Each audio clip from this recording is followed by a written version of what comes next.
Yo, what is going on, peeps? It's your boy AJ, and I'm back in the house. We are talking about my top 100 films of all time. Man, I've been making this list for since probably January, maybe like December, end of last year, beginning of this year. That's when I started the list, and I want to make it known that this is my personal top 100 films, and it's not critically based. It is imperative that you understand that this is not critically based, because I have some films at the top of this list that are just not there critically, but it's just something that I hold close to my heart. This is all about feeling and emotion rather than critic and technical aspects. So it might frustrate some of you that I have some lesser critically acclaimed films over, some films that are more critically acclaimed. Make sure you know that. I have the little title thing going at the bottom here saying this is for enjoyment. This is not critically. Yeah, that's the deal here. Tony Movie Chappie, always in the chat. What is going on, my dude? Yes, I am talking about my top 100 films. Crazy stuff. I've been planning this to be the last video before my hiatus for a long time, but I think I'm actually going to come out with another video before the hiatus is, here. Tomorrow, I think I'm going to drop my Blu-ray update. It'll be the last Blu-ray update of the year. So just be prepared for that. I guess next year I'll just do a whole Blu-ray update of things that I've gotten between now and the end of the year, because in 2023 I'm not getting any movies at all. So that's the deal with that. So I'm not going to waste too much time. We have 100 movies to talk about right now, so I'm not going to waste too much time here. I'm going to be pretty quick. So I'm going to start off with my 100th film. Are you guys ready? Here we go. Number 100 is BVS. If you would have asked me a year ago or like 2 years ago, would this even touch my top 100? I would have laughed in your face. This movie I really didn't like. Then I rewatched the Ultimate Edition, got it on 4K, watched the 4K. This movie is fire. This movie is great. So, 100. This is my 100th film. It's right there at the cusp of 100, and yeah, it made it. It made it to the list. Moving on to 99 is X-Men First Class. This one is a great film. It's really good.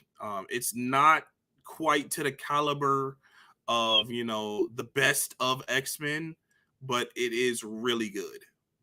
I enjoy it a lot. Moving on to 98 is another X-Men film, nice and snug next to each other. I think I have a couple X-Men films that are kind of next to each other. But yeah, X2, X-Men United. This is a nostalgia fest for me because this is the first X-Men film that I've ever seen. So, that's the deal with that. Movies and Train Studios says, morning AJ. What's going on, Movies and Train Studios? I know this is an early stream. I have some other stuff to do today, so I wanted to get a head start on this. But yeah, so that was number 98 is X-Men 2, X2, X-Men United.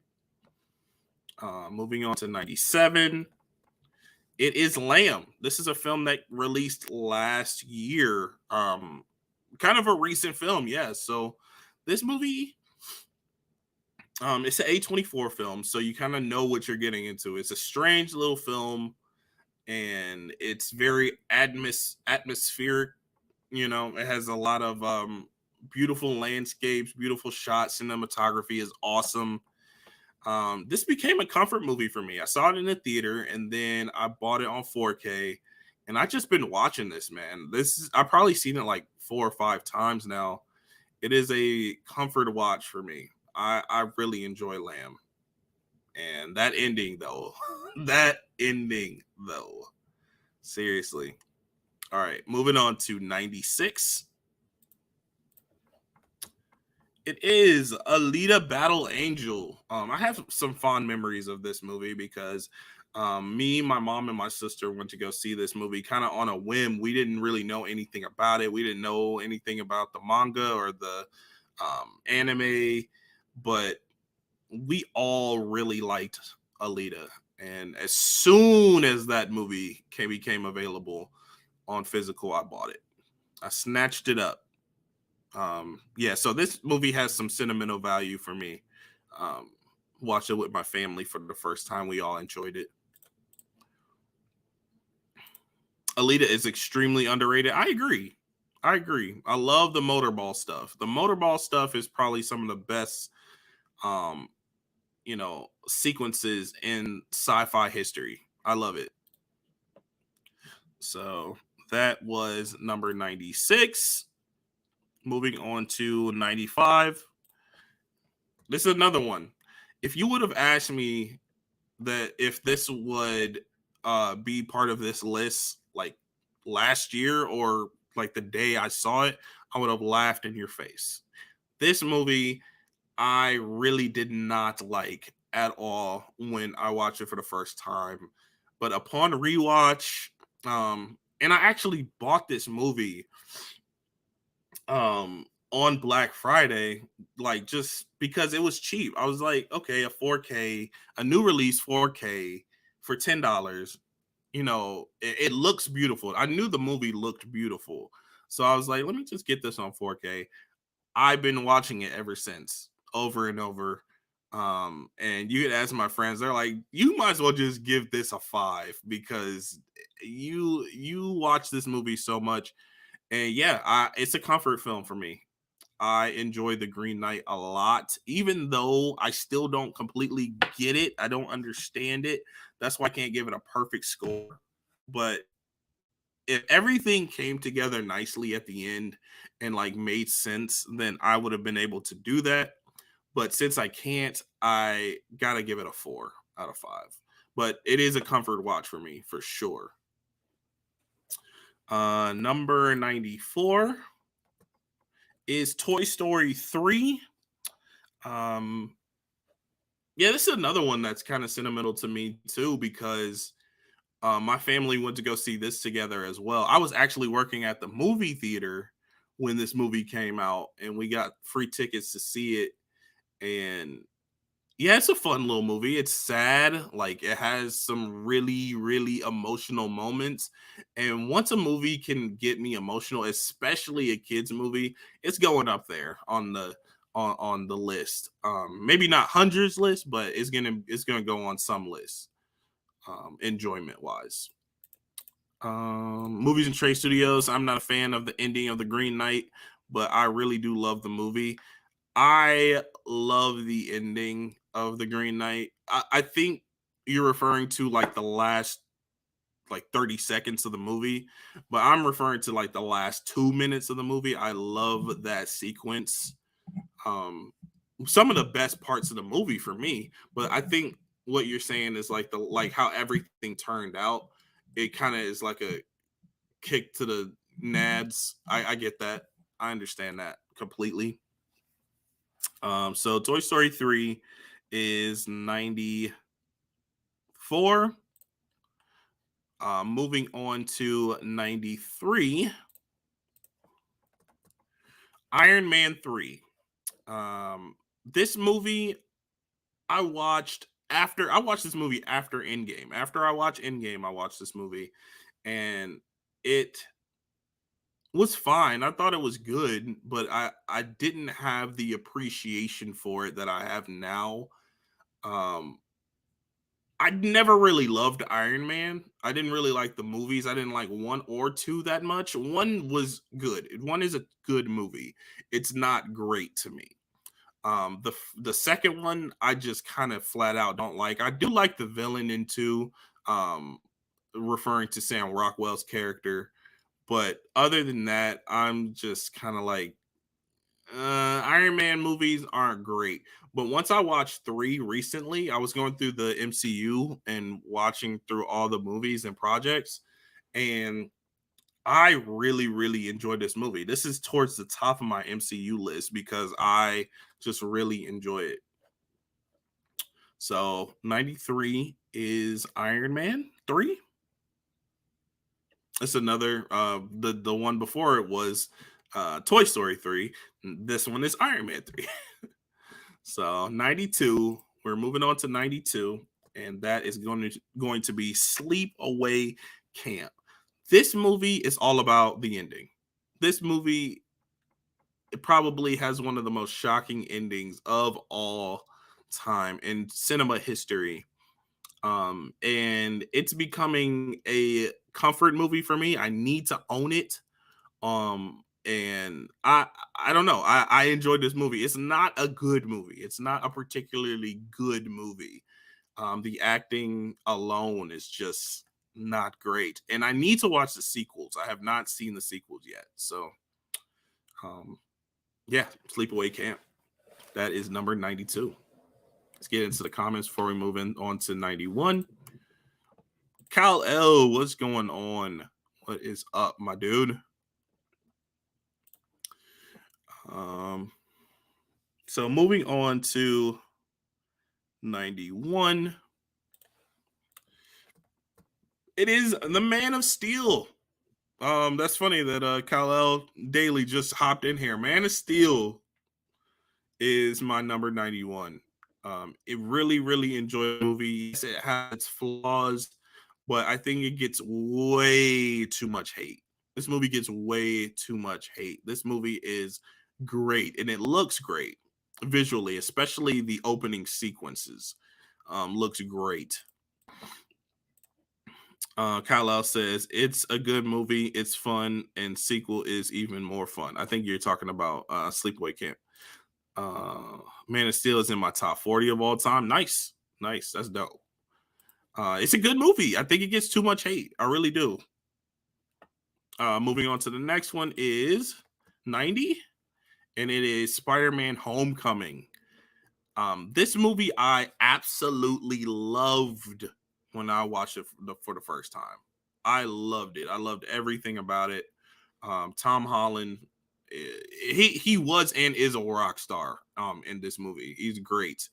But it kind of moved down on my MCU list after time, and I feel like a few years ago it would have been a lot higher on this list. It's still there. It's still here. It's 90, but it's not quite as high. It's not.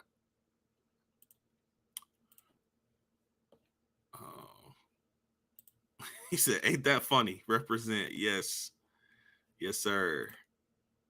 So, Spider-Man: Homecoming was number 90. Moving into the 80s, 89 is Hot Rod. This is I think this is the first comedy on the list. Yeah, the first comedy film on the list.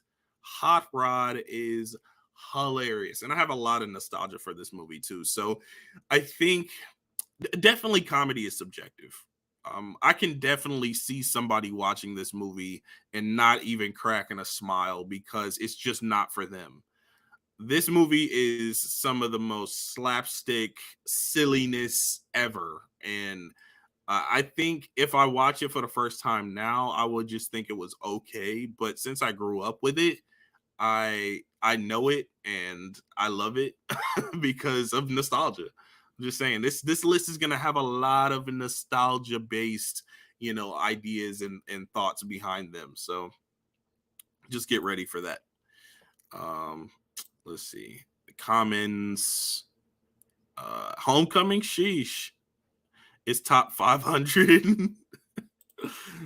Movies and Train Studio says Hot Rod is so fun. It is. It is. I think if you watch it as an adult for the first time, you probably be like, okay, whatever. But since you like watch it like when it came out around that time where these types of comedies were really popular, um, you probably have more of an appreciation for it for sure. The next one, the next one is a little unorthodox. It's a little unorthodox. It's number 88, and it is Stuart Little 2, man. Stuart Little 2.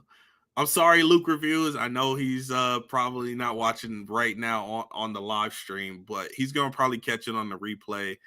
I'm sorry, Luke Reviews. Stuart Little 2 is great. I'm sorry. I just watched it I just rewatched it not too long ago, maybe like 2 weeks ago. And I watched it with my mom. And she actually took me to go see this movie in the theater. So this has a lot of nostalgia behind it too. But she actually took me to see this movie in the theater. And I don't know. I just have such a love for this movie. I don't even love the first one as much as this one.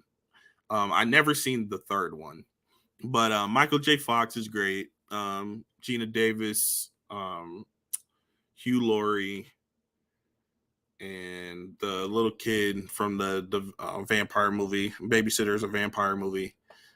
Yeah, Stuart Little too, man. I love the movie.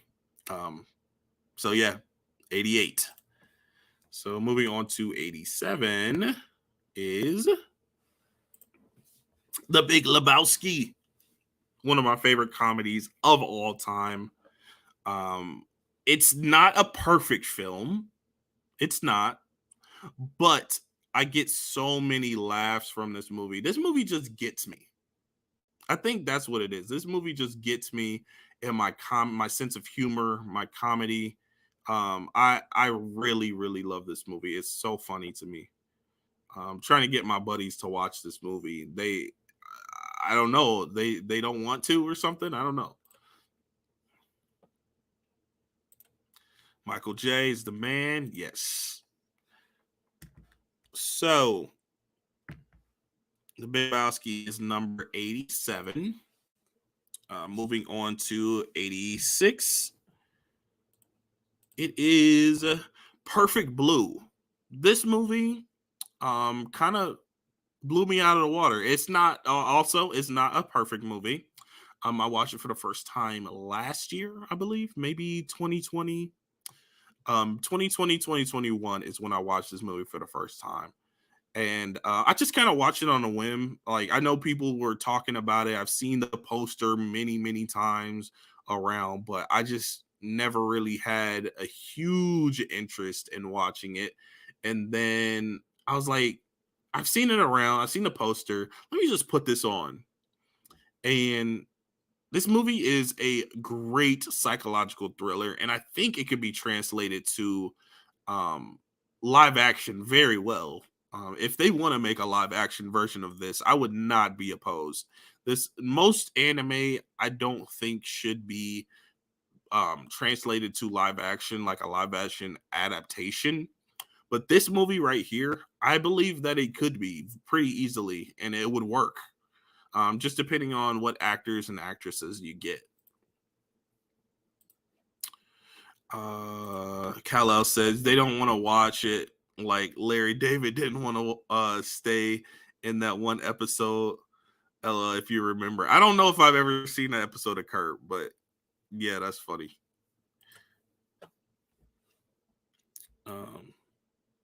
This next movie, I don't think y'all are ready. So that was number 86. But I don't know if y'all are ready for the next one. This is a little embarrassing, so I'm gonna breeze right through it. The next two, actually. 85. Teen Beach Movie. Yo, if you haven't seen this movie, don't knock it till you try it, okay? Turn your brain off and have some fun. Teen Beach Movie is awesome, okay? Number 85. All right, moving on to 84. It is High School Musical 2. I got those back to back. That's hilarious. I have these back to back. High School Musical 2 is my favorite High School Musical film. Oh, I look like I lost a viewer. Um, I love High School Musical 2, man. And Teen Beach Movie, both. Both of them, Teen Beach Movie and High School Musical 2. Kind of like I feel the similar ways about them. High School Musical 2 is nostalgic. Teen Beach Movie, I don't know how I came across. Oh, I lost another viewer. Um, Teen Beach Movie, I don't know how I came across it, but I did. All right, moving on to number 83, so I can gain some viewers back. Jojo Rabbit. A fantastic Taika Waititi film, very clever film, genuinely hilarious, genuinely emotional. Taika Waititi was in his bag when he made this. His most recent film, not so much for me, but you know, um, Jojo Rabbit is great, and I don't really have any complaints about the movie. This is one of those movies where I do feel like it's a perfect film, but like preference says that it's not like my number one film of all time, but I don't have any flaws. Like I try to think about some issues I had with the film, like nitpicking it, but this is one of the films I don't have any nitpicks about. I just enjoy it genuinely through and through. But it's not my number one. That's really rare. So moving on to 82 is The Last Duel. This movie is a recent film. It came out last October, and I really enjoyed it a lot. But this movie, I have been wanting to rewatch it for so long. I got the 4K for Christmas, and I never rewatched it. Seen it once, and it made my 100 movies list. That's the kind of impression it made on me. Usually that doesn't happen. I just watch a movie once and it makes my 100 movies list. It doesn't. Not usually. But this is an exception. This movie was fantastic. The last 15 to 20 minutes was the definition of epic. And I implore you to watch this movie if you haven't. Movies and Train Studio says, I was just telling my friend about Jojo Rabbit yesterday. Specifically the scene where he says hail phrase is used like 30 times in 1 minute. That scene is hilarious to me. Hilarious.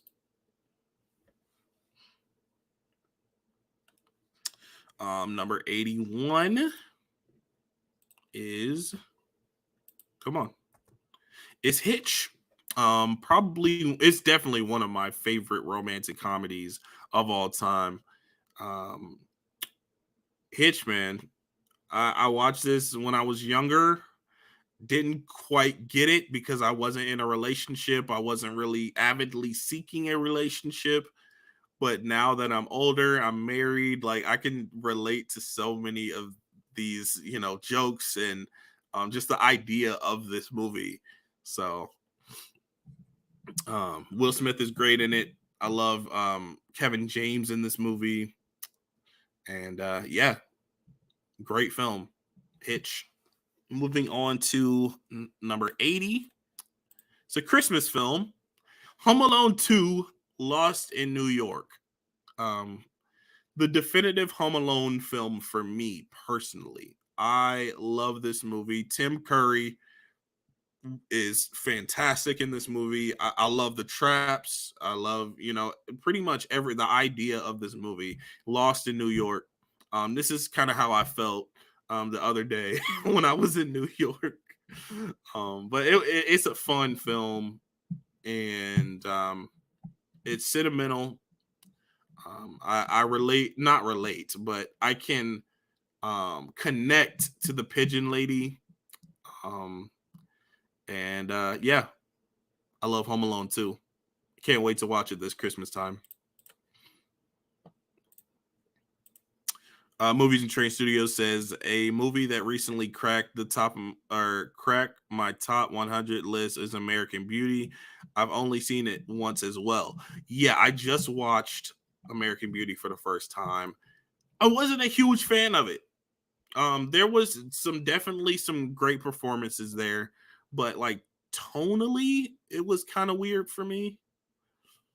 But yeah,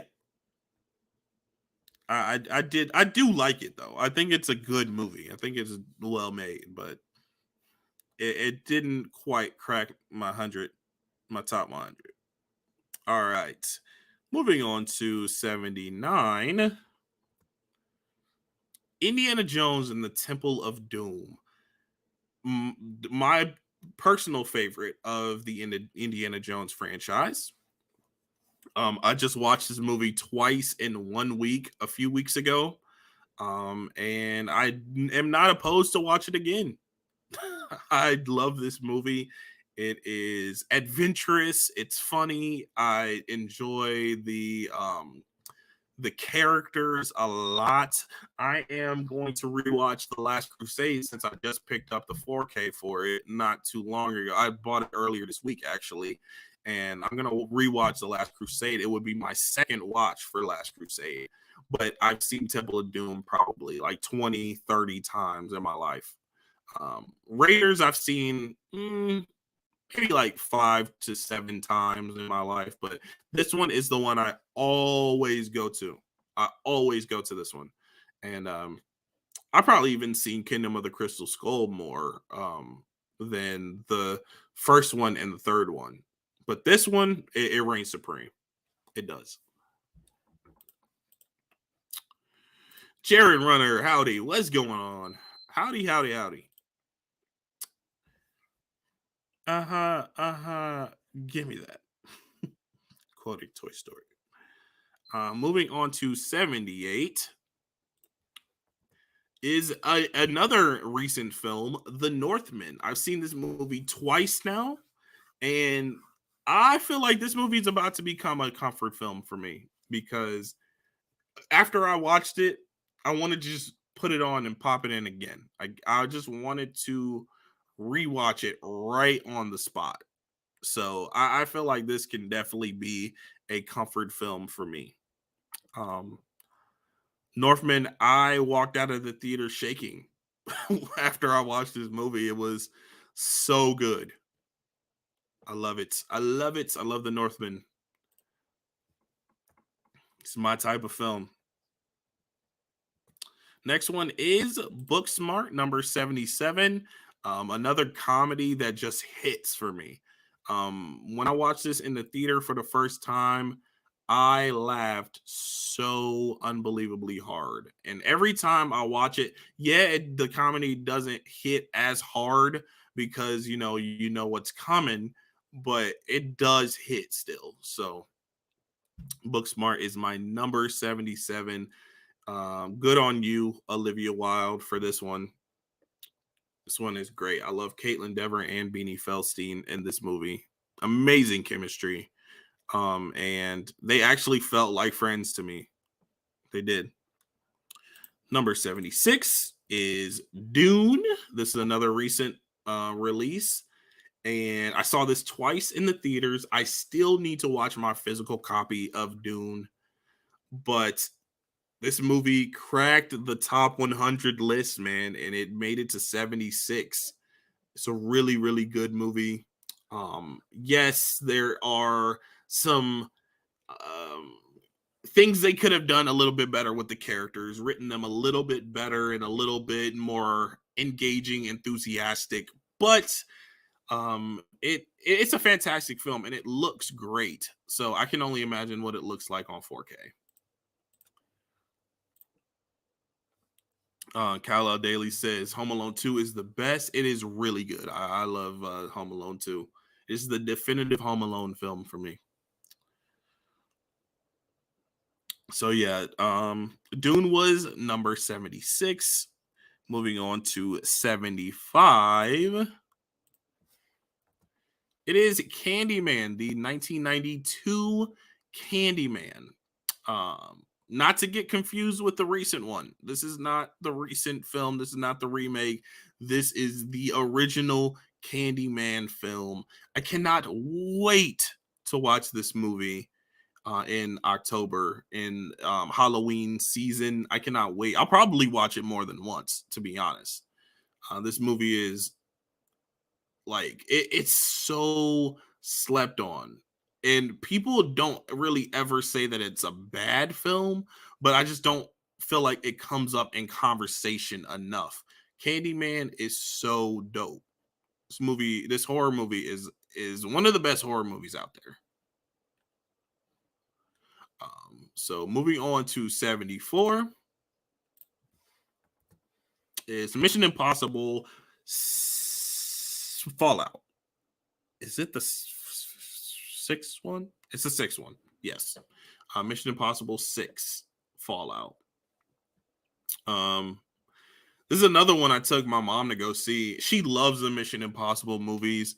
So whenever we can get to watch a Mission Impossible film together, I cherish that because I don't get to watch a lot of movies with my mom. She doesn't really like a lot of my taste in film.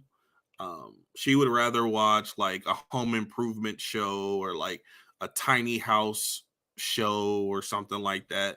That's her. That's what she likes to watch. But so whenever we get to watch something that's action packed and we can enjoy the same thing, I cherish that.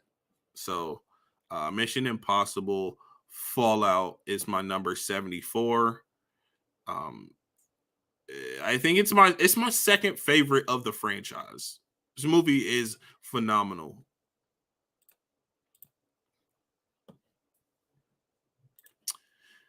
"4K D-Ray says, oh, what's going on, 4K D-Ray? I want to say what's up to you first before I read your comment. Candyman is definitely slept on. Yes, it is. It definitely is. Fallout was amazing. So upset with how long we have to wait for Dead Reckoning.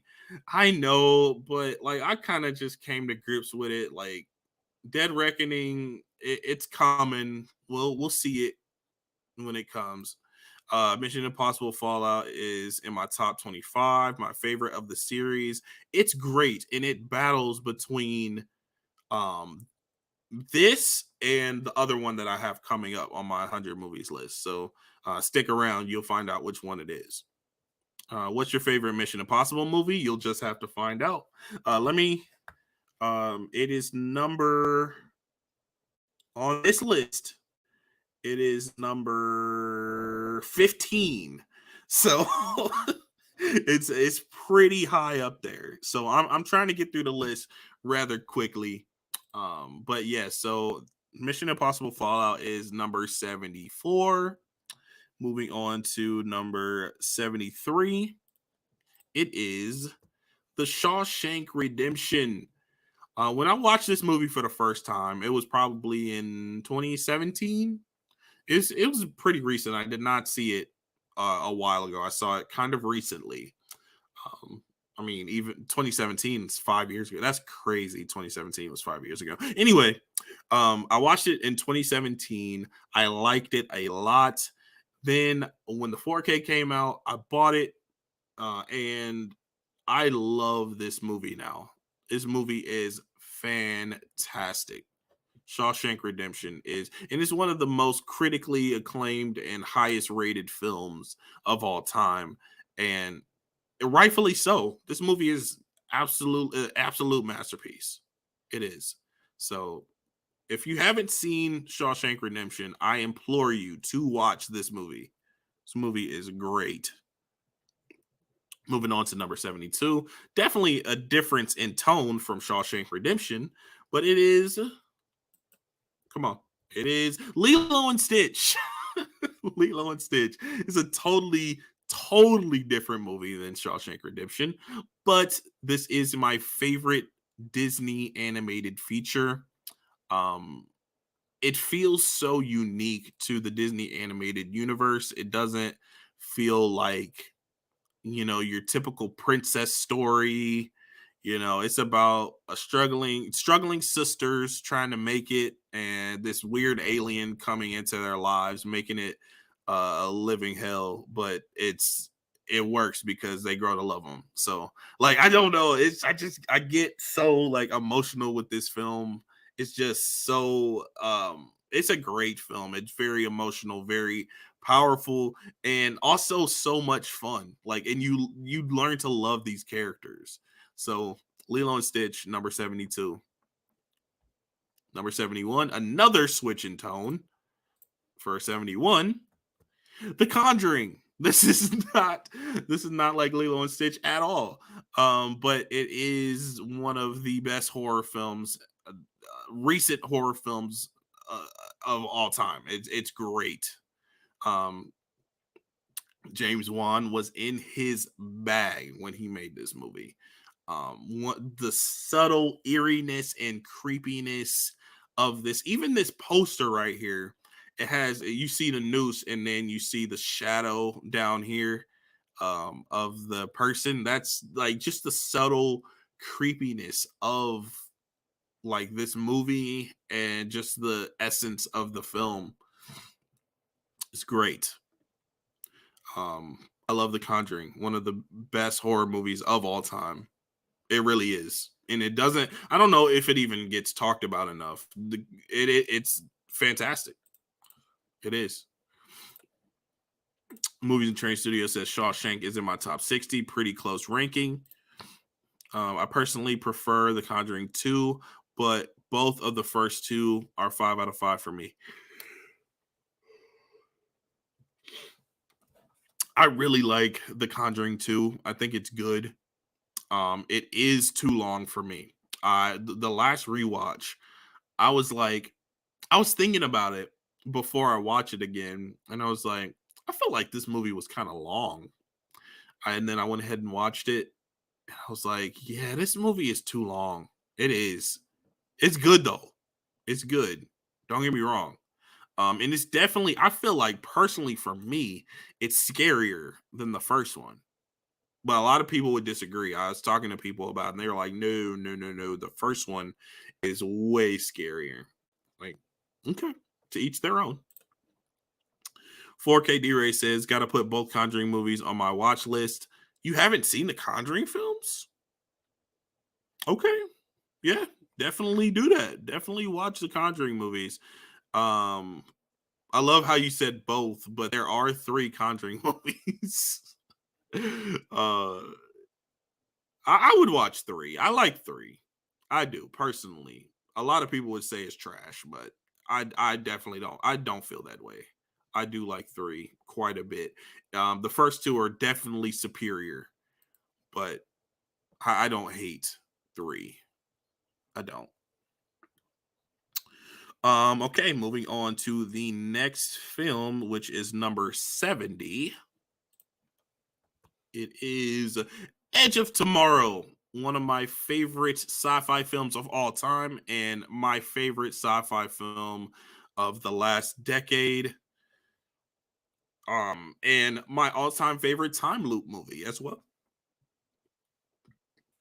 My all-time favorite time loop movie. The way they use the time loop in this movie is creative, and it is not cliche, because pretty much every time loop film does the same trope. Oh, how are we going to get out of this? We got stuck in here. How are we going to get out of this? But they use the time loop to for their advantage, and I love it. I love that. It's different. It's innovative, and this movie is raw. It's dope. Edge of Tomorrow is awesome. Yes. I saw Devil Made Me Do It. It was all right, I guess. Yeah. So you saw the third one without seeing the first two? I think you might have had a little bit more appreciation for the third one if you've seen the first two first. Edge of Tomorrow got better on the second watch for me. Okay, I respect that. I watched it with my buddy Tyler not too long ago. He didn't love it. I love this movie, and I tried to show it to him. He didn't love it. Made me a little sad, but it's okay. The second watch wasn't. I wasn't as hyped for it as the first watch, but it's still great. I still love it, and it's in my top 100. Moving on to number 69. It is My Hero Academia Heroes Rising. If you're an anime fan and you're into anime series, My Hero Academia, I do recommend My Hero Academia. It's a good movie, or it's a good show, and this film is awesome. I think I shed a tear in the finale of the movie because it was pretty emotional. It was. I'm not gonna lie. So moving on to number 68 is The Suicide Squad.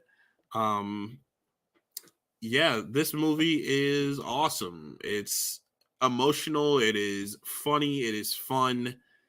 You actually care about these characters. James Gunn was in his bag when he made this.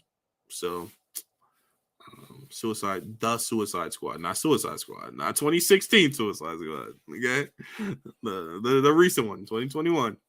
Let's get that straight. All right, 67 is Vertigo, Alfred Hitchcock's Vertigo. I've only seen this once as well, but it made a huge impact on me. I love a good psychological thriller, and Alfred Hitchcock is great with that. So Vertigo, James Stewart and Kim Novak, they killed it, and I cannot wait to rewatch it. I bought it on 4K. Well, I got it for Christmas on 4K, so I can't wait to rewatch it. Yeah, Vertigo, number 67. All right, number 66 is Friday the 13th, Part 5. This is going to be a hot take. Part 5 is my favorite Friday the 13th film. I know you guys are jumping down my throat already. I know. But this movie is fun, man. This movie is hilarious. And I just have so much fun with this movie. Probably the most fun out of all of the films, even though I really enjoy Part 2. Part 2 is a close second to me, I think. But yeah, I do like 6. I don't love 6. Everybody loves 6. Jason Lives is the definitive Friday the 13th movie for a lot of people, but it is not for me. It is this one. Even though Jason isn't the killer, quote unquote. But I don't know, something about it, man. I just have so much fun with this movie, and this is the one that I go to the most. Got a couple comments. 4KD Ray says, off topic, what did you give Dragon Ball Super Superhero? Going to see it at 1:00. I gave Dragon Ball Super Superhero a 4 out of 5. It is a really good movie, but don't expect a lot of Goku. That's what I wish I would have known before watching the movie, because Goku is not in it very much. I'm sorry if that's a spoiler, but I think going into the movie knowing that Piccolo and Gohan are the main characters of this movie,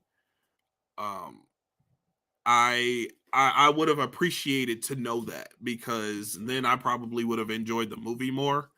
But yeah, so go get ready for Piccolo and Gohan in this movie. Friday 5. Whoa, yes, I know. Part 4 is my favorite of the franchise. 4 is great. I love this franchise, by the way. I'm not saying that these movies are trash. I really enjoy this franchise. I do. Jason Goes to Hell is the best one. I've never heard anybody say that. That's great though. That's a good movie though. I like that movie. I liked all the movies in this franchise besides the first one. That's wild. I even like Jason Takes Manhattan. Jason Takes Manhattan gets a lot of hate. But I actually kind of like that movie. But the first one, it's just kind of boring. That's the only thing about the first one that I just don't like. I need to rewatch it because that's the only one I haven't watched in my set. So, moving on to the next one, it is number 65. It is It Chapter 1, the 2017 It. I love this movie.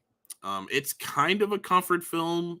I don't usually watch it outside of Halloween season, like fall time, because it really, really gives that fall vibe. But maybe I should. Maybe I should start watching this year round. There are some horror films that I will watch year round, though. But this one usually I watch around Halloween and stuff. But yeah, I might change that. But I love it. I love the characters in It Chapter 1. I wish I liked It Chapter 2 at the same level, but I just don't. That's another movie that I feel like is too long. But yeah, so that's my number 65, It Chapter 1. Moving on to 64. It is it 1917? Yeah, it is. 1917 is 64. One of my favorite war films. I don't know. I guess I am kind of turning into a war film guy because I don't.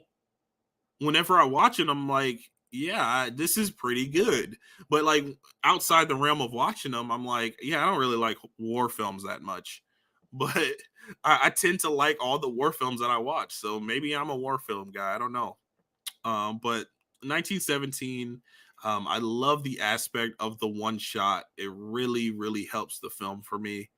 And I love the story. It's really straightforward. And the chemistry between the two characters are great. Without getting into spoilers, I just like the mission that they go on. I don't know. This is a good one to me. I watched it on Christmas, and I feel like that might start to be a Christmas tradition to watch 1917.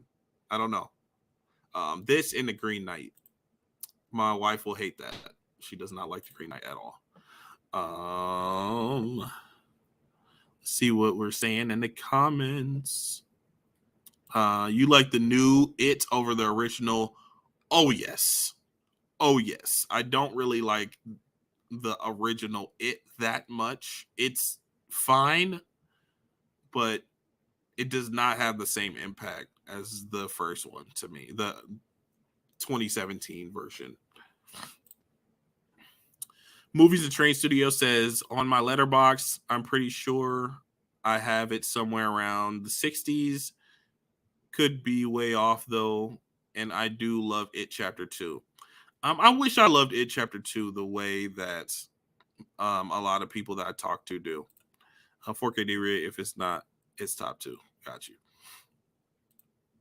Stacey Wilson in the chat. What's going on? She's right over there on the couch.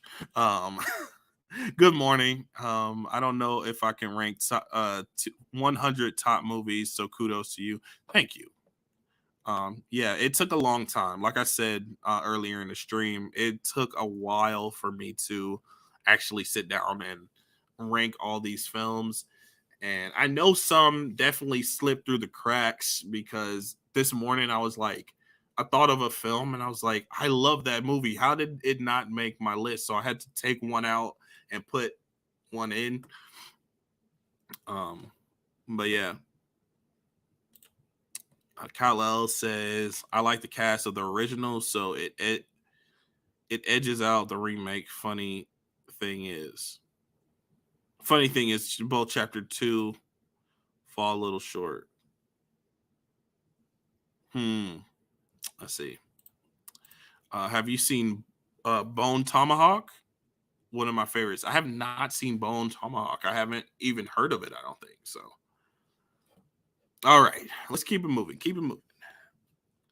1917 is number 64. So moving on to number 63, it's going to be X-Men Days of Future Past. The best X-Men film, not counting any spin-offs or anything, but the best X-Men film, Days of Future Past. Fantastic film. Recently rewatched it on a stream with my buddies. It was on Smooth J Stew's YouTube channel, and yeah, this one is great. I mean, I don't have much else to say about it. This one's really good. Kyle Deli says, "Hope Roger Rabbit isn't here." I have not seen Roger Rabbit. Maybe it would have been in here if I seen it. So Days of Future Past is 63. Moving on to 62 is A Quiet Place. I actually didn't get to see this movie in the theaters, which kind of makes me sad because I feel like the theater experience would have been awesome. We did check out the second one in theaters, but it just didn't hit the same. The first one is fantastic, and I actually got it on Redbox the first time I watched it. I didn't buy it. I rented it on Redbox, and we were like, let's see how this movie is. You know, we like John Krasinski, we like Emily Blunt. So we were just like, let's check it out, you know, and it ended up being really good. I need to rewatch this movie a lot more than I do. Maybe I'll watch it around Halloween time. We'll see. I'm shocked at how many you haven't seen, man. After hiatus, you got to get on that. Yeah. Yes, best X-Men movie, hands down, followed by First Class. Yes, I do enjoy First Class a lot. That was earlier in the list. All right, that was 62. Moving on to 61 is going to be Spider-Man 2. This is going to be one that I know that folks are going to be upset with, that it's so low on my list. It's number 61. I do enjoy this film a lot, and I have a lot of nostalgia for it. This movie is fantastic. It's great. But I will say I don't connect to it as much as some of the others that are definitely going to be on this list, higher up on this list. I feel like it's a little too depressing, and I know that's not even really a solid argument. I know that, but that's just how I feel about the movie. And, you know, I know our characters have to go through things and, you know, things like that, but people hold this movie as their number one Spider-Man film, and I just can't. I don't do it, you know.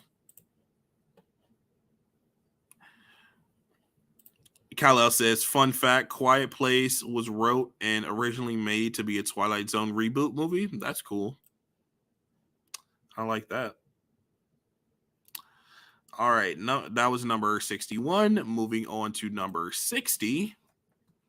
It is Harry Potter and the Deathly Hallows Part 2. I don't really love Part 1, but I do love Part 2. By the way, Harry Potter, um, a, a special shout out to my wife, my girlfriend at the time, but my wife now. She got me into this series. I watched every single one of them in a matter of 2 days, and they all blended together. But now I watch them individually, and I love this franchise. Franchise is fantastic. I have not read the books. She's trying to get me to read the books. Maybe one day, I don't know. But Deathly Hallows Part 2 is my number 60. Love this film.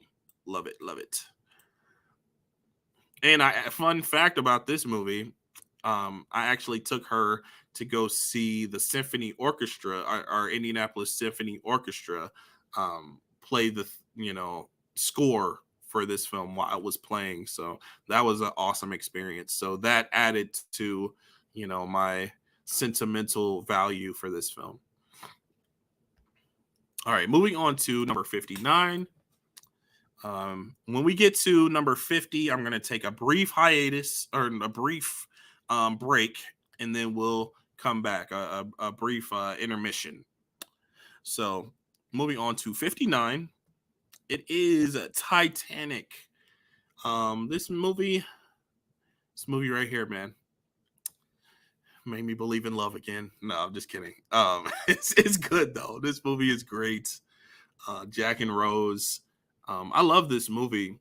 First time I saw it was I saw it at the theater in 3D. I love when I get to see older movies for the first time in the theater, because it just makes me feel like, yeah, I saw that in the theaters. Not when it first came out, but when it's re-released in the theater. Yeah, I love that feeling. There's a couple more on this list that are like that, but yeah, I got to experience it in the theater. Goblet of Fire is my favorite movie of the Wizarding World. Yes, I hear that a lot. Goblet of Fire is great. It is. So 59 is Titanic. Going on to 58. Joker. Joaquin Phoenix is Joker. Todd Phillips. This movie had me on the edge of my seat. It's definitely kind of a slow burn, but the third act is wild. And I've been hearing some theories about this movie that if those theories are true, I don't know how much I love it. It just definitely changes my perception of the film. People say that the entire movie was in Joker's head. And there are definitely aspects to the film that that aren't real. And they kind of show that. But other parts of the film, they feel real. But you just don't know. Like it's one of those things it's up to interpretation. But if the whole movie was in its head, I don't think I would love that. I don't. I wanted some of it to be real. The stuff that they didn't reveal to be fake, I want to be real. Movie and Train Studio says, took me a while to like it, but I do really love Joker. What are your thoughts about Joker 2? I am not excited for Joker 2. I'm not. I'm definitely gonna watch it, of course. I'm me, so I'm definitely gotta watch it. But I don't know. Lady Gaga as Harley Quinn, I don't see it, and I don't love the idea of it being like a musical themed film. I just don't. But we'll see. It has potential to be good, and if I'm wrong, I want them to prove me wrong. I want them to. So, all right, moving on to number 57. It is Eternal Sunshine of the Spotless Mind. This is another film that my wife hit me to, and this definitely is one of my favorite romance films. It's sad, yes. It has its emotional moments, and it's not like quote unquote uplifting, but it is a good film. Great emotions, and Jim Carrey is more of a comedic type of actor, but seeing him do like this more serious dramatic role, taking on a serious dramatic role, it's great. It's great to see. Yeah, and I feel like some of his more dramatic roles I enjoy more than his comedic roles. That's how I am with a lot of comedians. Adam Sandler is one of them. But yeah, Eternal Sunshine of the Spotless Mind, great film. I own it 3 times. I have the DVD, Blu-ray, and the 4K. So I do love this movie. Can't wait to watch it on 4K. All right, moving on to number 56. It is Pride and Prejudice. Definitely shout out to Stacy for this film because she loves this film. I was not interested in this and whatsoever. I wasn't. And we sat down and watched it, and I was so invested, even though me and her go back and forth about some of the aspects of this film. I won't get into that because I gotta make this live stream, a little bit shorter. I can go on for a while with that, but I do love this movie, and it's it's very sentimental to me because Stacy and I, watch it and talk about it. So and she loves it. So, all right, hit the comments. Pride and Prejudice is my number one. I know it. I know it is. I know it is. But at least it cracked my top 100. Next one is a totally different tone, but it is a romance. 55 is What Happens in Vegas. This is a romance comedy. I know you're probably wondering why is this movie on this list? There's no reason why this movie needs to be on this list. This is probably my most watched film of all time. Um, I don't know what to tell you. I can't explain it. I don't have the words. It's one of those movies, man. I could put on, watch it. I think one time I watched it 3 times in one day. I think this movie is hilarious, but it's just one of those movies, man. I can't explain it. I just put it on and quote every line. I don't know. I've been watching it a while though. Maybe it's moving down the list. I don't know. Stacey says, "What happened in Vegas is a fun one." Yeah, it is, and I've definitely gotten you to watch it. I feel like if you weren't with me, and you probably would have watched it maybe once and call it a day. It's definitely one of those movies that you watch once. I don't know why I watch it so much. Moving on to the next one. This one has a funny story behind it. It is number 54. It is Vuk. And no, I'm not cursing. I am saying VUK. And this movie is a Hungarian kids film. And okay, here's the story behind this. So, I'm a kid, I'm young. I don't really know anything about movies, kids' movies. I just watch what's in front of me. And apparently, my mom went to the gas station or something, saw this little VHS of a cute fox, and picked it up. She bought it. It's probably like $2 or something. And I watched this movie so much. And it was dubbed in English, obviously. So I understood what they were saying. It was an English film. And Vuk in Hungarian, translates to English to the little fox. So I was like, this is a little fox. And I grew up thinking that this was the most American film, and everybody knew what this was. And I would talk to people about it, and I would tell people about it, and they're like, "No, I've never heard of that or seen it. Like, what is that?" And I'm like, "The Little Fox, the Little Fox. Are you serious? This is the movie. This is an awesome film." And they're like, "No, I never heard of that." And I looked it up one day, and I was like, "Why is it like in a different language?" And like all the videos I looked up were in a different language. I'm like, what? It's so weird. So I looked it up, and it's a Hungarian film. I said, "What?" Nothing. I don't know what's real anymore. I don't know what's real anymore. That changed my entire perspective on everything. He said, "What the fuck is that?" So it's a Hungarian kids film, and this is definitely one of my favorites of all time. This is very unique to me. I know unique to me and the Hungarian kids out there. Um, but yeah, the little fox is number 54. Moving on to 53 is Mean Girls, another comedy. Lindsay Lohan and Lindsay Lohan, gotta say it right now. And you have Rachel McAdams and Amanda Seyfried. I always forget what Gretchen's name is in real life. I'm sorry.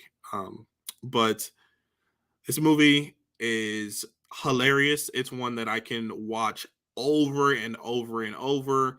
Um, yes, it is a I don't even want to say that word because people don't like that word, but I'm just gonna say it. I'm gonna put quotes around it. Chick flick, yes, it is. Um, but it's one of my favorites. So, Mean Girls is great. Yes, it is. It's hilarious. One day I watched it, and then the next day I watched it again. That was this year. Okay, moving on to number 52. It's another comedy, Step Brothers. I recently realized that not a lot of people, I mean, not saying that not a lot of people, but there are a lot of people that I talk to that don't care for this movie, my wife included. She doesn't love it. Like, she thinks it's okay. This is one of the most funniest comedies I've ever seen in my life. I do have some nostalgia behind it because number one is one of my first like R-rated, you know, comedy films that I've seen, but also like it holds a special place in my heart because I do have nostalgia for it, and it's just hilarious. There are some scenes that I've watched recently in this film where I find myself skipping the scene. It's like the Christmas dinner scene. Like I don't think that's that funny, but other than that, I think that's really the only scene that I don't think is that funny in this movie. I love this film. So 52 is Step Brothers. Moving on to 51, it is Short Term 12. Shout out to Stacy once again for showing me this movie, starring Brie Larson, and it has Rami Malek and John Gallagher Jr. This movie is oh yeah, and I can't forget Caitlin Dever. Caitlin Dever and Brie Larson kill these roles, man. These This movie is so emotional, so powerful, and I just love it so much. I do. As soon as I watched it, I think we watched it on Netflix. As soon as I watched it, I went out and bought it on physical. I needed to have it. Step Brothers is so good. Did you touch my drum set? I know you touched my drumstick because the left one has a chip in it. I can quote that movie all day. All right, so I'm going to take a brief intermission, but stay tuned for the rest of the list.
All right, we back in it. We back in it.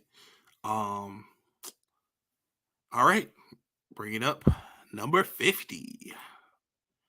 It is Spider-Man No Way Home. When I first watched this movie, it probably would have been in my top 10. After a few rewatches, it has gone down tremendously.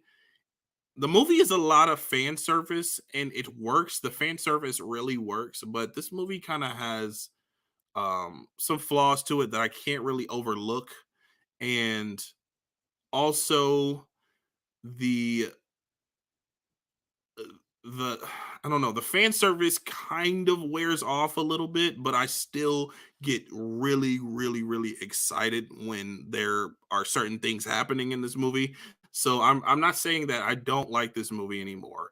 I'm not saying that. This is still a great film, but it relies a lot on fan service. So that's what kind of makes it go down a little bit. But yeah, it's my number 50 in my top 50. Moving on to 49, Cloverfield, my all-time favorite found footage film. I think it's the first found footage film I ever saw too. So nothing has topped it yet. Cloverfield, great movie. I have yet to watch it on 4K. I can't wait to do that. It's a good one though.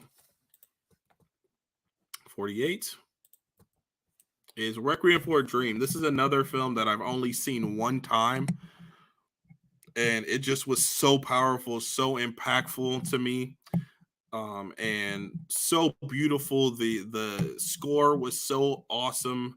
It resonated with me a lot, and this is one that I definitely need to rewatch very soon. I do. So number 48 is Requiem for a Dream. 47, Alien. Oh, this movie is working up and up and up my list. It really is. Um, it is a phenomenal horror film, phenomenal science fiction film. Um, Great characters, great tension building. The tension building in this movie is so good.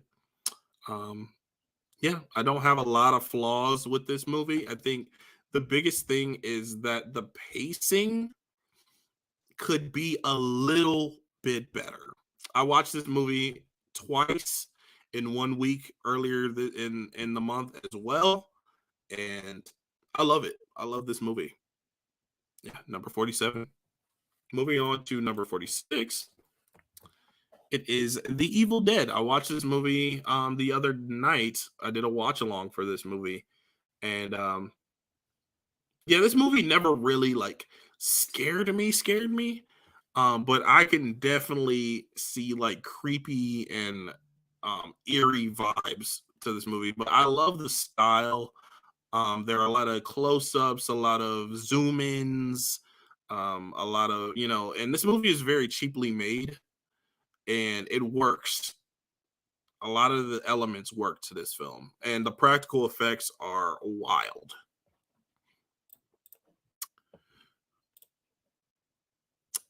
Mid-level media says Alien is overrated. I think he's trolling. I think mid-level media is trolling, ladies and gentlemen. Mid-level media says the Evil Dead is overrated. Oh no. Oh no. We're getting that, Ken, today. What's going on, Ken? Thank you for stopping by the stream. I really appreciate you, bro. Um Number 45. This is one that is going to be shocking to people probably. Um The Dark Knight, man. I really really like The Dark Knight. It's definitely top 100, but it's not that close to one. That's why I feel like a lot of people might be upset. It's not close to my uh top film of all time. It's good. It's good. It's really good. It's great. Um it's just not close to my number one. I rewatched this movie a couple weeks ago with my buddy, Smooth J Stew, and I think it is his number one of all time. It's his number one of all time. It is a phenomenal film, but I have 44 movies in front of it.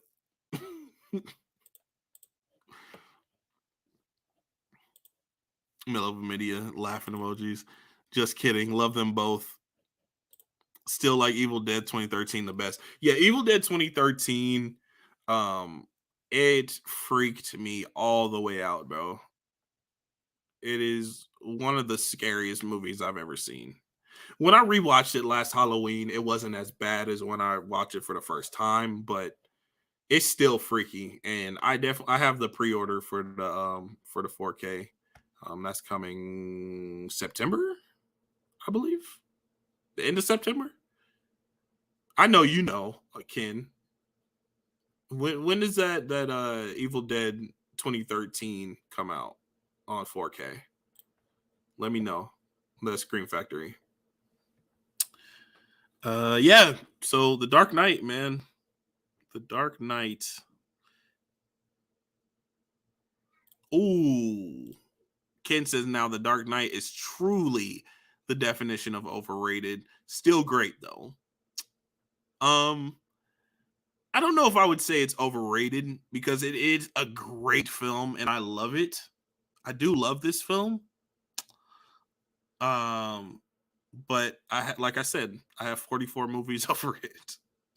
Army of Darkness is my favorite of the Evil Dead franchise. I still haven't seen Army of Darkness. I've seen Evil Dead 1 and 2, and I've seen the remake, but I have not seen Army of Darkness. I was thinking about getting it on 4K, but that's $30. I don't know. I don't know if it's worth that on 4K. Maybe I'll just get the Blu-ray.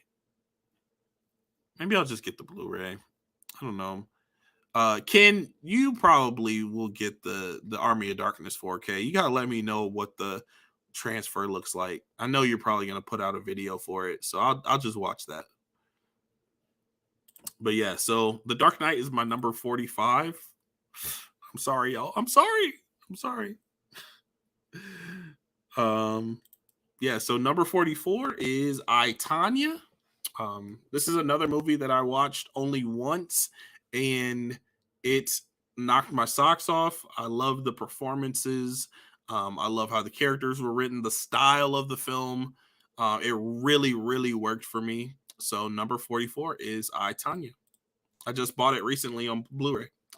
Next is Thor Ragnarok. My number 43. Yes, this is the first glimpse of silly Thor. That's what I'm going to start calling him now, silly Thor, because before it was the Renaissance Thor. He was more serious. Of course, he had some jokes here and there. That's MCU, but it wasn't as silly. So this is the first glimpse of silly Thor, but I do love this movie. I really love the villain here.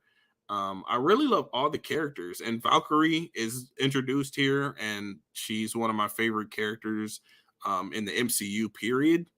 So, yeah, Thor Ragnarok. I think Taika Waititi did a great job with this film. Upon rewatches, I don't quite love it as much as I did when I initially watched it. It probably would have been in my top 10 favorite of all time, but now it is number 43.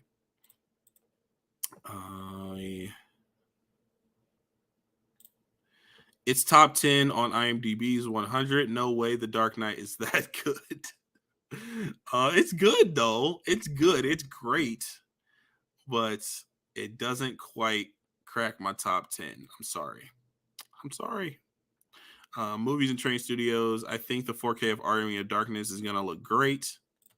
Yeah, Army of Darkness 4K is a must. Loved I, Tonya. Robbie was robbed of an Oscar. Yeah, Oscars, man. I can't even talk about the Oscars. I can't. Anyway, moving on to number. What are we on? 43. Moving on to number 42. Grave of the Fireflies. If you want to see a grown man cry, put on this movie. And the thing about this movie is they tell you what's going to happen at the beginning of the movie. And then by the time the end of the movie comes and it happens, there are tears like all over my face. There's like tears up here. I don't know how they even got up there. This movie broke me. So good. Such a great film and very emotional, very great character depth. Grave of the Fireflies. It is my favorite Studio Ghibli film. And that is a hot take because everybody loves, Spirited Away, Kiki's Delivery Service, Ponyo, and all those other ones, Totoro, all those. I love those movies. Those are great films, but this one, none of them had the impact that this one did for me. No, none of them got me in my feelings like this one did. If they made this into a live action film, I wouldn't be mad about that either. I think this movie could translate very well to live action because there's no like supernatural element to it. It's not. It's just a guy and his little sister trying to survive. Movies. I need to have this movie. I need to own it. I really do. I don't know how I don't already. Moving on to number 41 is A Christmas Story. On another note, very, very different tone in film. But yeah, Christmas Story is one of the funniest movies I've ever seen in my life, let alone Christmas movies. It is my second favorite Christmas movie of all time, and my first one is going to be on up the list. But A Christmas Story is charming, quotable, funny through and through for me. I don't know. Christmas Story is great. That's my number 41. Moving on to number 40. It's Psycho. It is Alfred Hitchcock's Psycho. It's one of the first horror movies I've ever like seen and really got into. It kind of like got me into horror, and the twist is great. I think Psycho and Vertigo kind of like battle it out in my mind because I really, really love Vertigo as well, but I haven't seen Vertigo enough times to like combat it with Psycho, because this movie I've seen probably about seven times, and it's great each time. Vertigo I've only seen once, and I don't know if a rewatch will change my mind, so that's why I have to put Psycho above it. But it's a classic, man. Classic film. I'm not a fan of The Christmas Story. Oh no. Not a fan of The Christmas Story. I'm sorry to hear that. My condolences. This movie is so good. But like I said, comedy is subjective. You can't really like say, a film is bad. A comedy film is bad because, it might be great to another person. So comedy is subjective. I get it. I understand. Not everybody's gonna love it. But Psycho is my number 40. Number 39 is Goodfellas. Now this movie is fantastic. Martin Scorsese did a fantastic job in the mafia genre, in the mob genre. Goodfellas, Ray Liotta. This is probably my only Ray Liotta film I've ever seen. I did see Many Saints of Newark, and he was in that as well. But I think this is really like the only one where he was the main character that I've seen, and made a great impression. I can't wait to see more things from him. Rest in peace. But Joe Pesci in this movie is fantastic. And I love Joe Pesci in this movie. Like any role from Joe Pesci, I love. Even in Home Alone 1 and 2. Um, this movie, My Cousin Vinny. My Cousin Vinny didn't quite make the list, but I do love that movie as well. Only seen it once, but great, great film. But this movie, Joe Pesci is fantastic. Ray Liotta is amazing. Robert De Niro, I don't feel like he's in it as much as these other characters, but he's good too. Robert De Niro is great. I mean, he's one of the best actors of all time. So, you know. All right, moving on to number 38 is Godzilla King of the Monsters. I love this film. Oh my gosh, this movie is so awesome. And it is one of the best 3D cinema experiences I've ever had. I accidentally got tickets to a 3D showing of this movie. And I was like, that's the best time for me to go see it today. So let me just, buy these tickets. And I did not know that it was 3D. They handed me some 3D glasses. I was like, wait, is the movie 3D? They're like, yeah, you bought the tickets. You should know. That's basically what they said. They didn't say that in words, but that's basically what they said. I was like, okay, I guess I'll see it in 3D. I didn't really want to, but I got in that theater, put on those 3D glasses, and had a blast. And this is my favorite MonsterVerse film. It is. I really enjoyed the characters in this movie, which I don't really like the characters in any of the other MonsterVerse movies, even though some of them carry on to the next films. I don't like them in those films. I like them in this movie, even though they're not like likable. They are intriguing and engaging. That's what I'll say. Fun fact: Ray Liotta's first big movie was Field of Dreams. Nice. He's great in both Goodfellas and Field of Dreams. I have not seen Field of Dreams. Y'all keep putting out movies that I have not seen. Y'all are gonna make fun of me. I like King of the Monsters, but I don't think it's as good as Kong Skull Island. I enjoyed that. I enjoy it a lot though.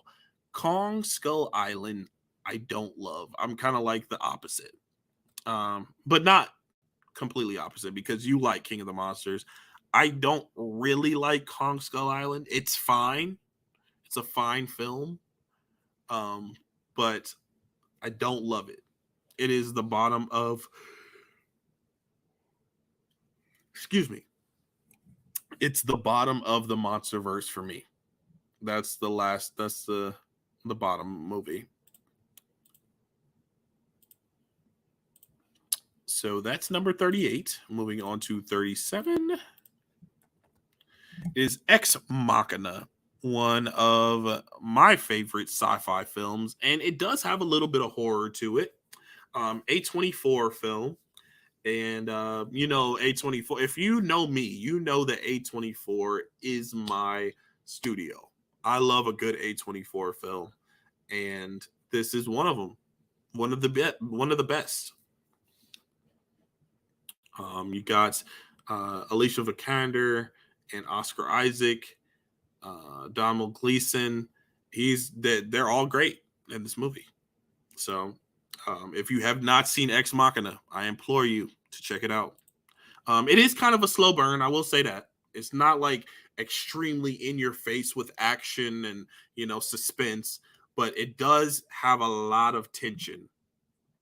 And then it gets a little psychological too. So if you're into those movies and you don't mind a slow burn, then you'll enjoy Ex Machina. Moving on to 36. It is going to be Hacksaw Ridge. This is my all-time favorite war film. It hits those emotional beats for me. A lot of people say they don't like it until the second half of the movie. The first half of the film is basically our main character's life, and this is based on a true story. It's based on, like, this is our main character's life and his home life and things like that. But then as soon as it hits that middle mark, it turns into like a completely different film. It is like graphic, and it is, um, you know, it's very war oriented, which is the different than the first half of the film, and it is um, a huge tonal shift. But both parts of the movie I love. Both half of the movies I really really like. Um, and it's inspirational, it's powerful, and it's just really good. Love Hacksaw Ridge.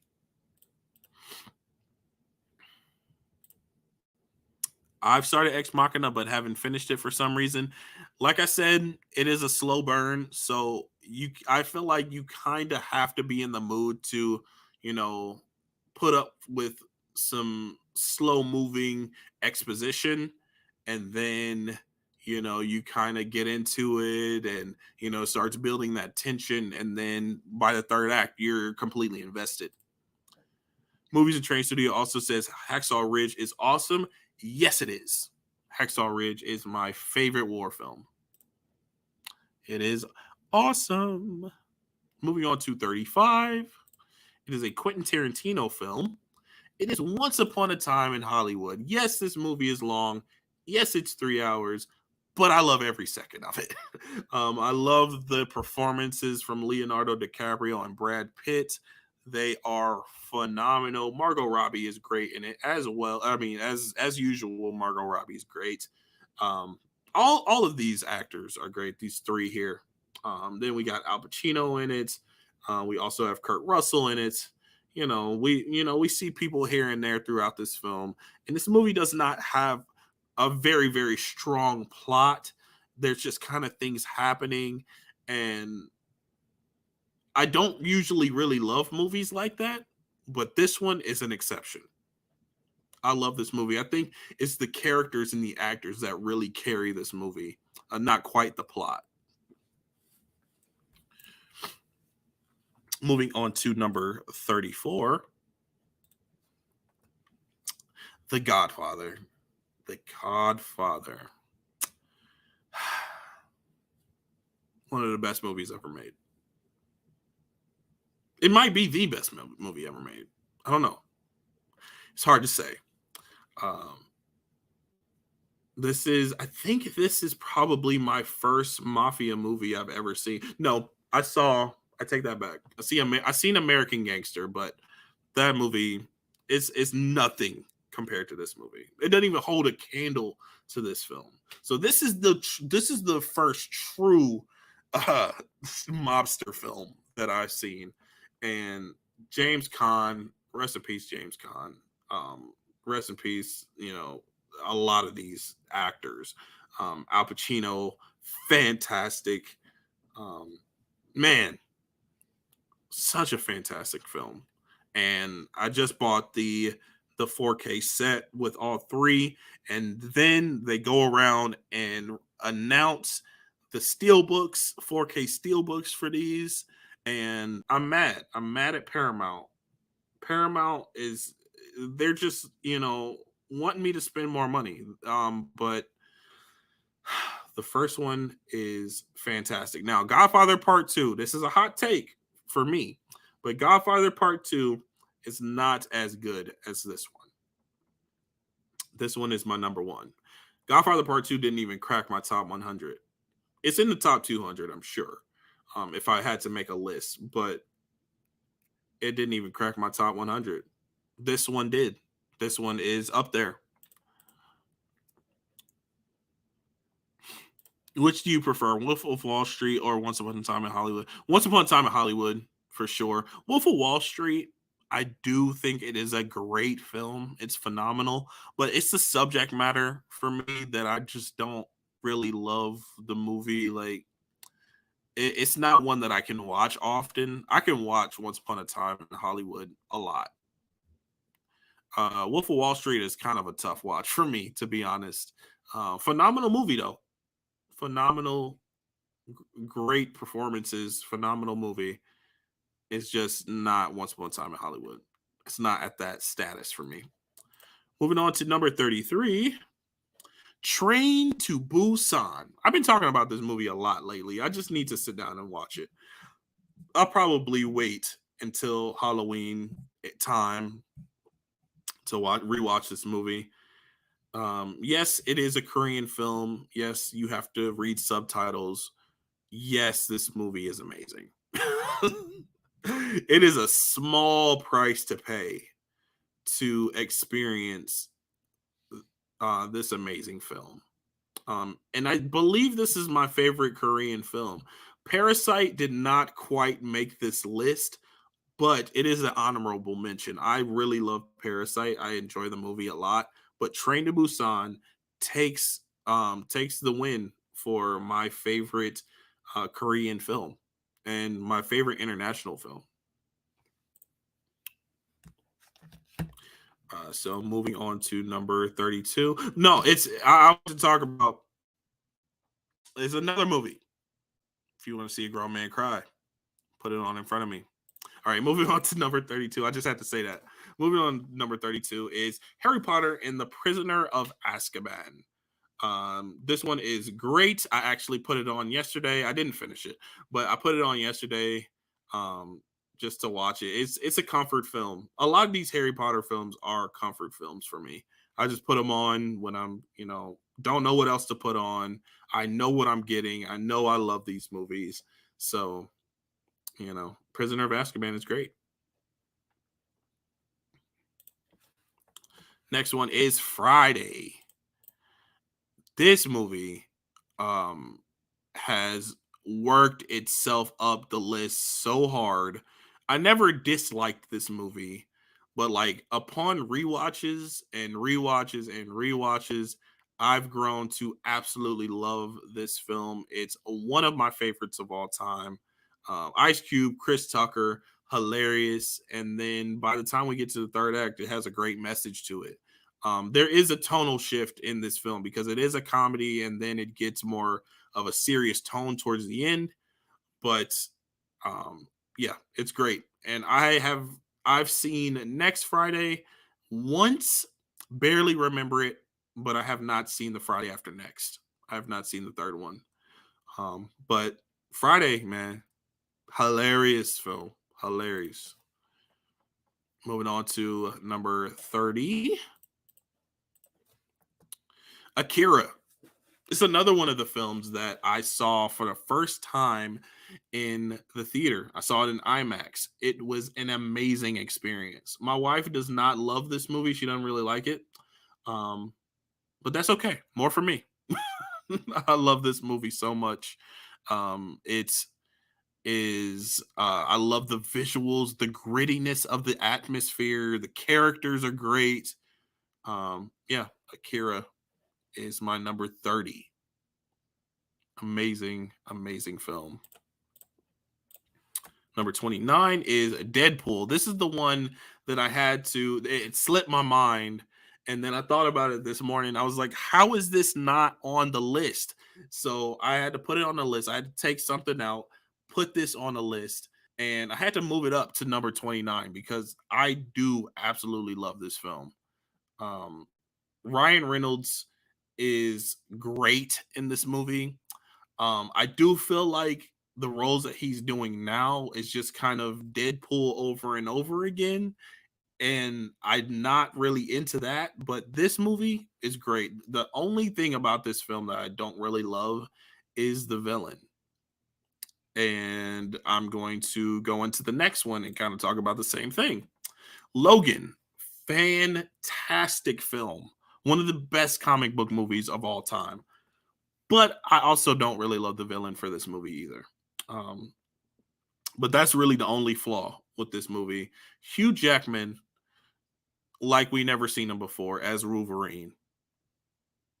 It's a noir-esque film. I still need to watch it in black and white. I hear watching it in black and white is fantastic. And some people say that's the only movie. That's the only way they'll ever watch this movie anymore is in black and white. And I got to see what the hubbub is about. But yeah, Logan, fantastic movie. Just don't love the villain like that. I wish it had a stronger villain. 28 is Birds of Prey. I know y'all are gonna be mad at me for putting this movie over Logan. I know it's blasphemous or whatever. Put this movie over The Dark Knight. Y'all are about to have my head. I know it. But this is one of the most fun that I have with comic book movies, and I love Margot Robbie as Harley Quinn. This movie, this is a comfort film for me too. So I don't know.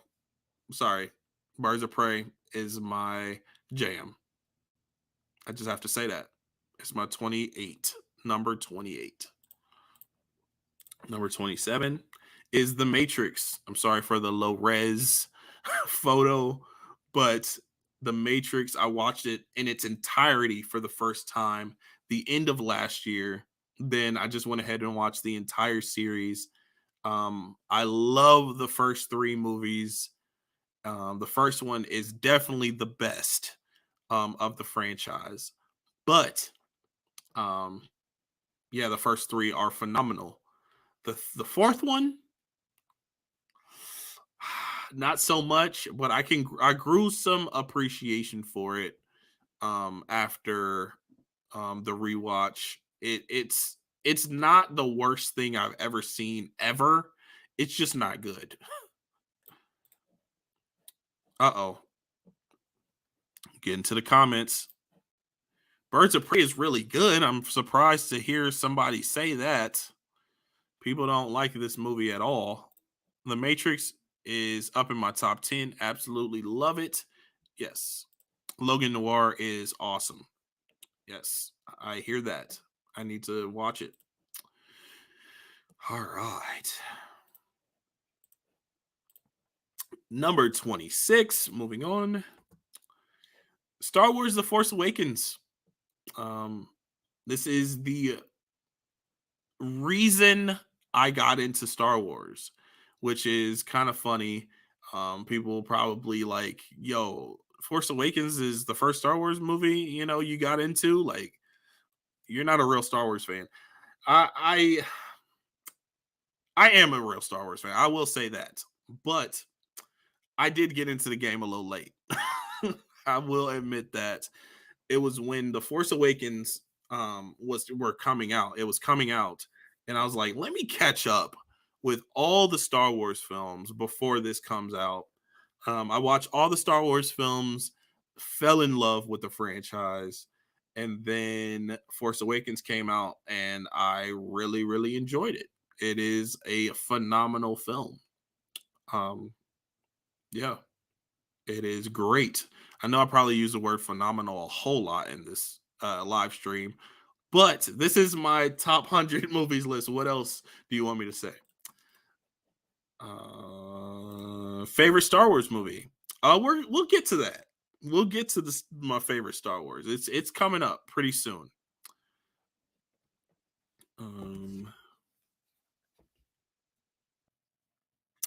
Moving on to number 24.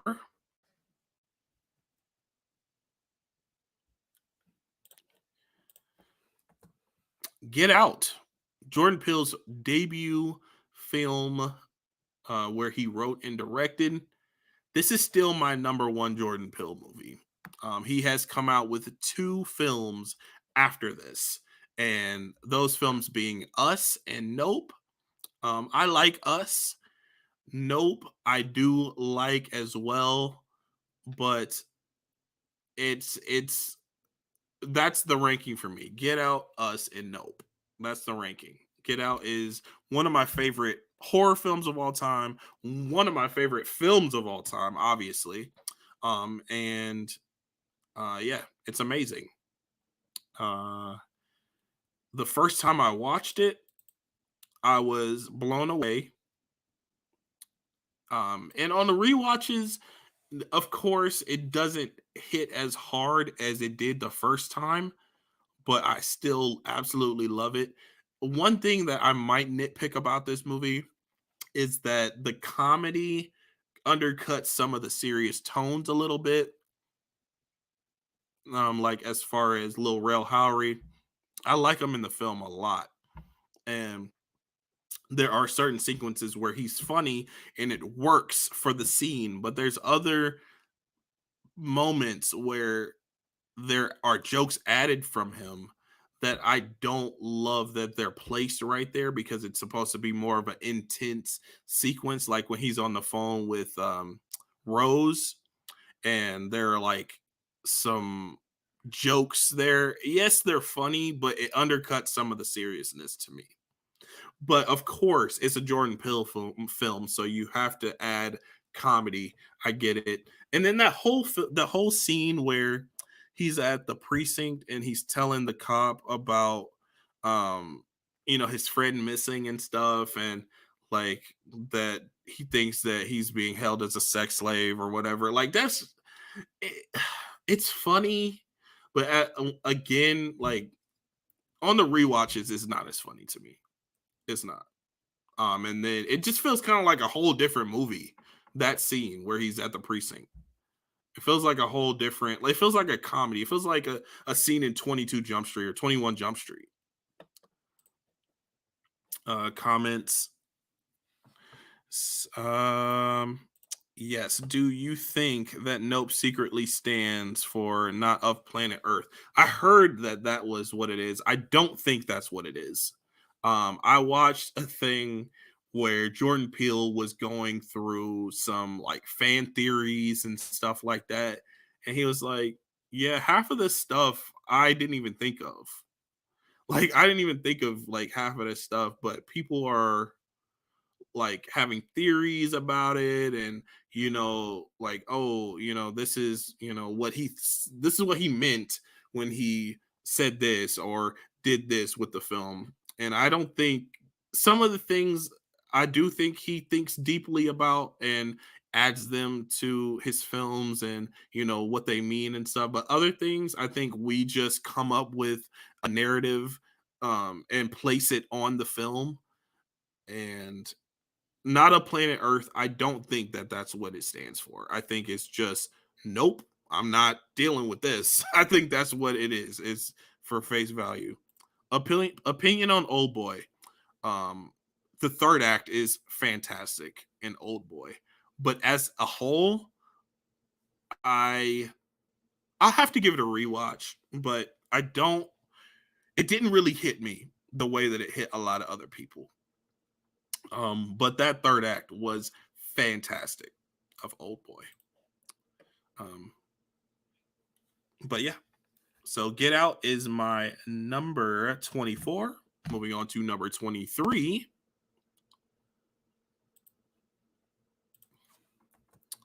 Maleficent. This has to be my favorite of the live action Disney remakes. I whenever I watch this movie, I turn all the way up. I love this movie. You can ask anyone around me that watches movies with me, that knows me. Maleficent is my joint. I love it. And Angelina Jolie kicks butt. Number 22 is The Batman. This is another recent release where it is in my top 100. I saw this movie 3 times in the theater, watched it multiple times at home, watched it on my phone, watch it on my TV.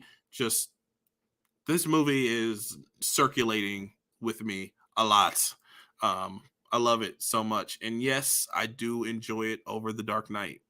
The past couple watches definitely solidified that for me. Number 21 is Jurassic Park. Such a classic.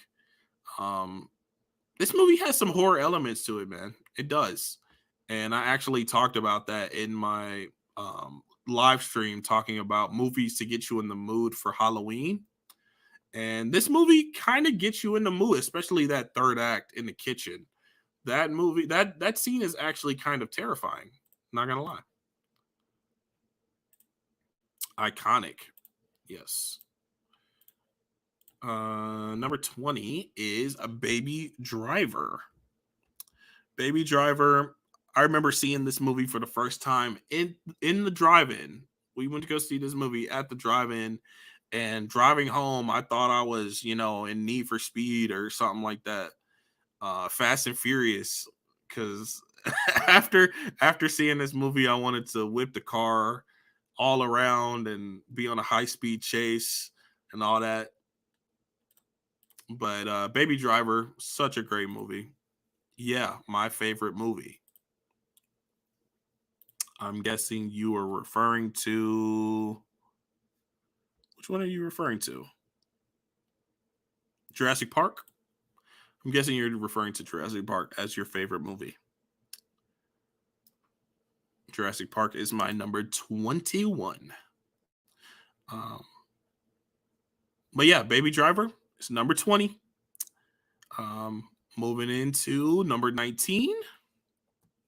It is Toy Story. This movie is a childhood favorite for me. Love it so much. Love the characters. So quotable. It's a quickly and fast-paced movie. You won't get bored. By the time you look up, the movie is almost over, and you've enjoyed all of it.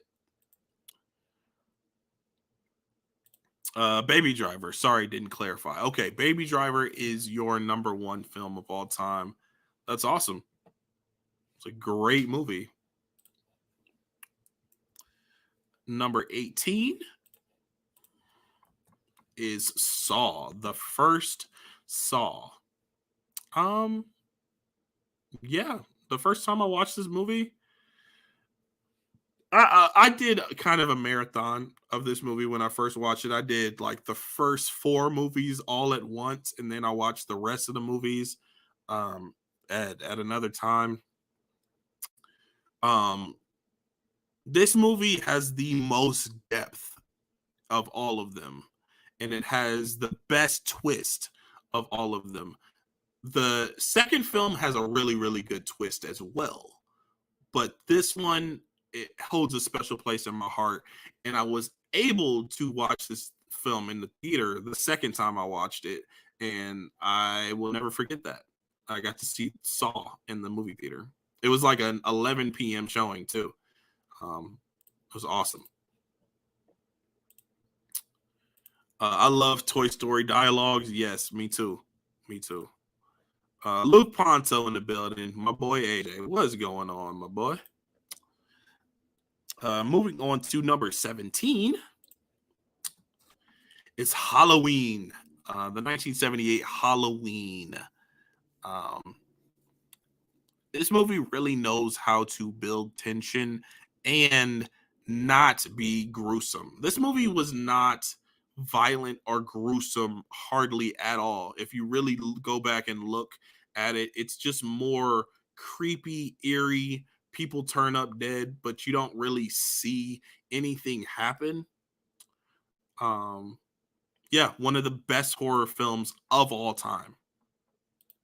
And it's my favorite horror film of all time.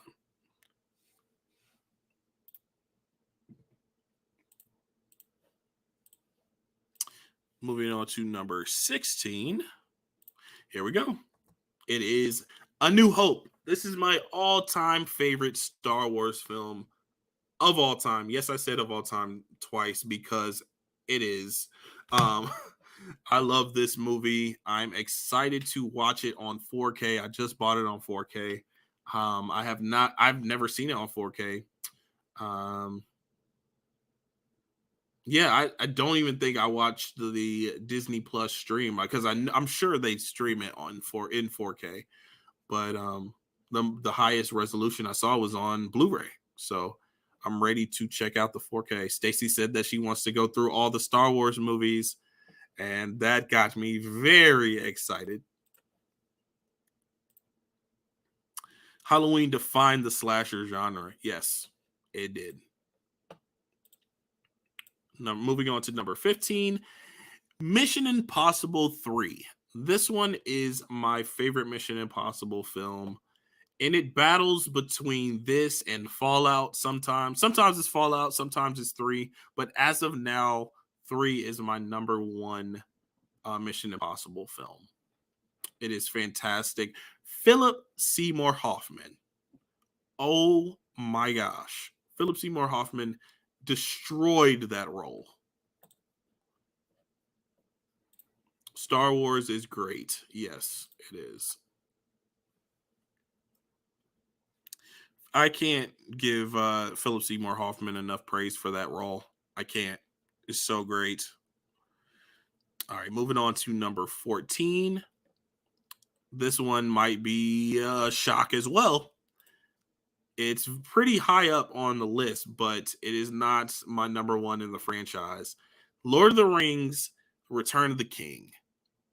I love this movie so much. This movie is amazing. But I would choose one film over it. I think you guys might know what it is because it's definitely not Two Towers. But yeah, we'll get to that. But no, Lord of the Rings is the definition of epic. Return of the King is. The other film that I like more than this, I wouldn't consider it epic. I wouldn't use that word, but I enjoy it more. I enjoy watching it more. Who else we got in here? Okay. Mission Impossible 3 is really good. It's in my top 3 of the franchise. Nice. Mission Impossible 3 is so freaking underrated. Yes, it is. Lord of the Rings, it's, in my opinion, the best trilogy of all time. I don't know. It's fantastic. I love it. It's definitely in the top of the best trilogies of all time, but I really have to sit down and think about that. It's hard to get a good trilogy, a good solid trilogy, because I don't love Two Towers.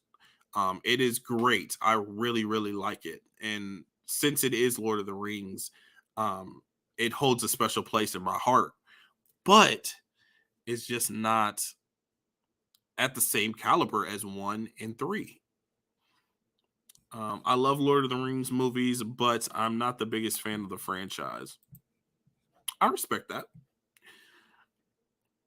So yeah, number 14 is Lord of the Rings, Return of the King. All right, number 13 is Harry Potter and the Order of the Phoenix. This is my number 1 Harry Potter film. A very odd pick to be a number 1 for Harry Potter. I know it is.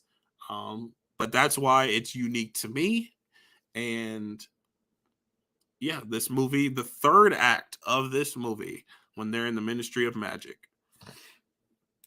is some of the best cinema that I've ever seen in my life. Moving on to number 12, School of Rock. Sorry for the low res photo for this one as well. But School of Rock is so nostalgic for me, and it is one of my childhood favorite films. That's why it is number 12. Maybe I need to become a big... Wait, maybe I might become a bigger fan of Lord of the Rings when I rewatch them. Yeah, maybe.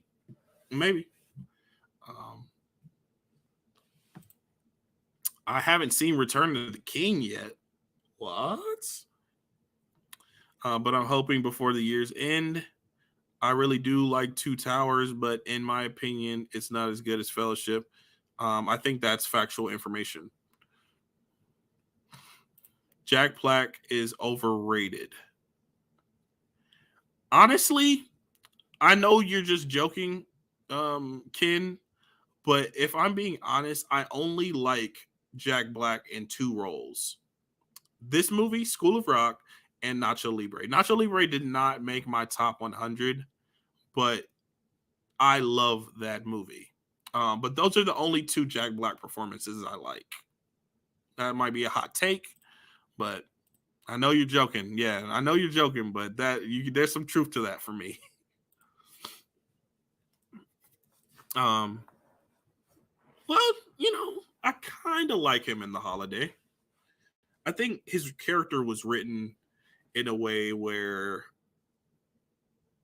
it could have been better. His character could have been written better in The Holiday. I think they could have gave him a little bit more depth, a little bit more to do. Um, but I do like his character in The Holiday. So I would say this movie, The Holiday, and Nacho Libre. All right, number 11. We're getting close to the top 10, people.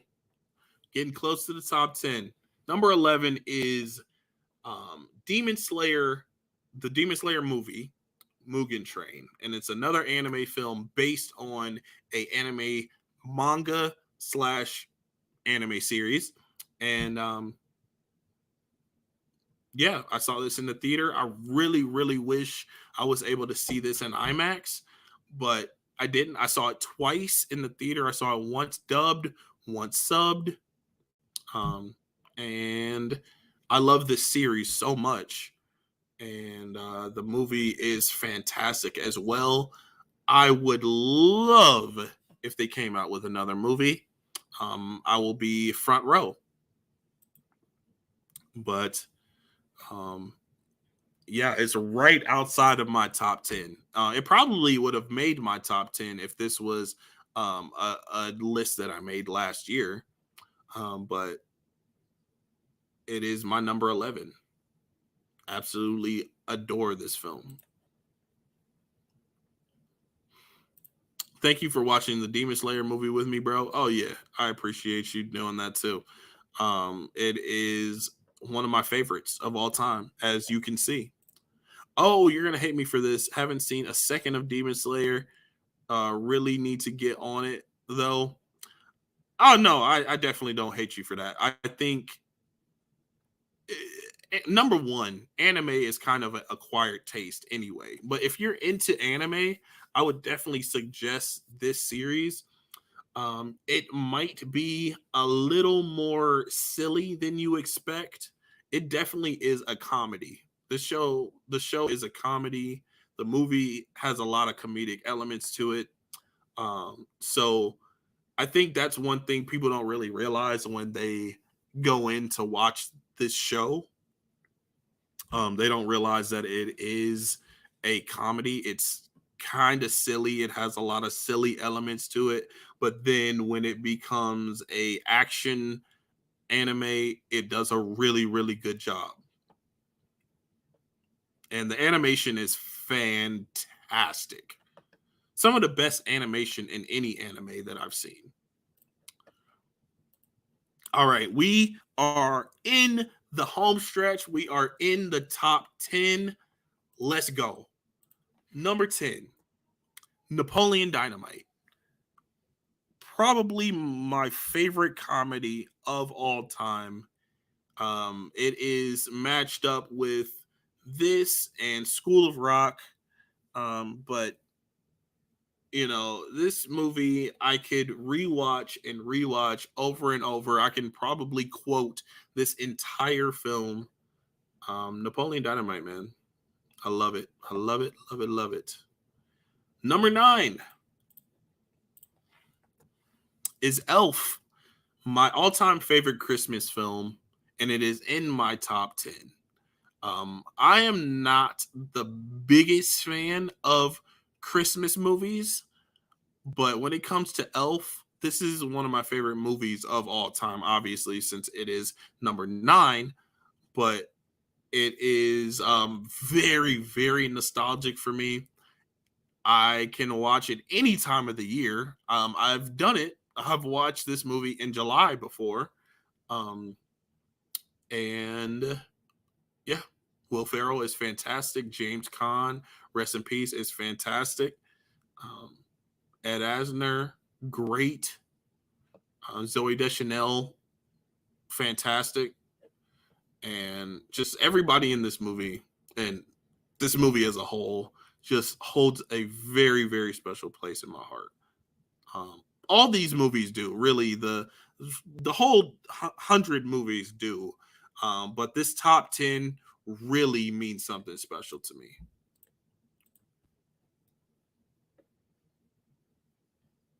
Vote for Pedro.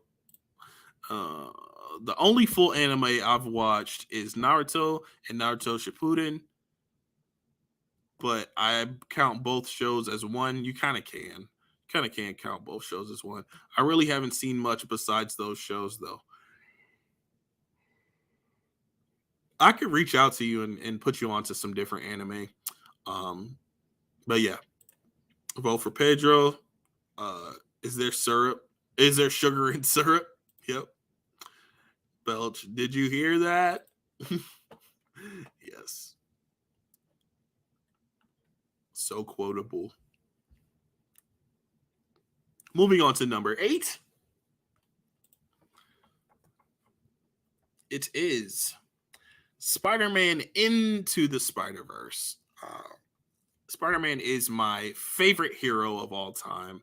So I did not think that this film, this animated Spider-Man film, I really didn't think that it was going to make that much of an impact for me. But when I saw it in the theater, I was blown away. I love the animation. I love the voice acting. The story was fantastic. Um, I can't. I don't have anything negative to say about it. Spider-Man Into the Spider-Verse is my number 8 favorite film of all time. All right, moving on to 7. Scott Pilgrim versus the World. This is another movie that I can watch over and over and over again and not get tired of it. I can quote so much of this movie. Saw it in the theater for the very first time this past summer. Shout out to my wife for that. She took me to see it. This movie makes me so happy. It brings me to my happy place. Number 6 is Avengers Infinity War. This is my number 1 MCU movie. I've had to take some time to rewatch it and just really solidify my thoughts about it. But this movie is so amazing. I am hooked from beginning to end. It does have quite a tragic ending, but it picks up right where it left off in Endgame, and yeah, man. Avengers Infinity War, my number 1 MCU film. Top 5. Moving on to the top 5. Yo, this movie has no business being this good. And I have no business loving this movie as much as I do, but I do. Encanto. I probably watched this movie 8 times within 1 month. That's bad. I feel like that's like an obsession or something, but I love this movie. I love the soundtrack, the story, the characters, everything about this movie. I absolutely love. It is my number 5 in my all-time favorite movies.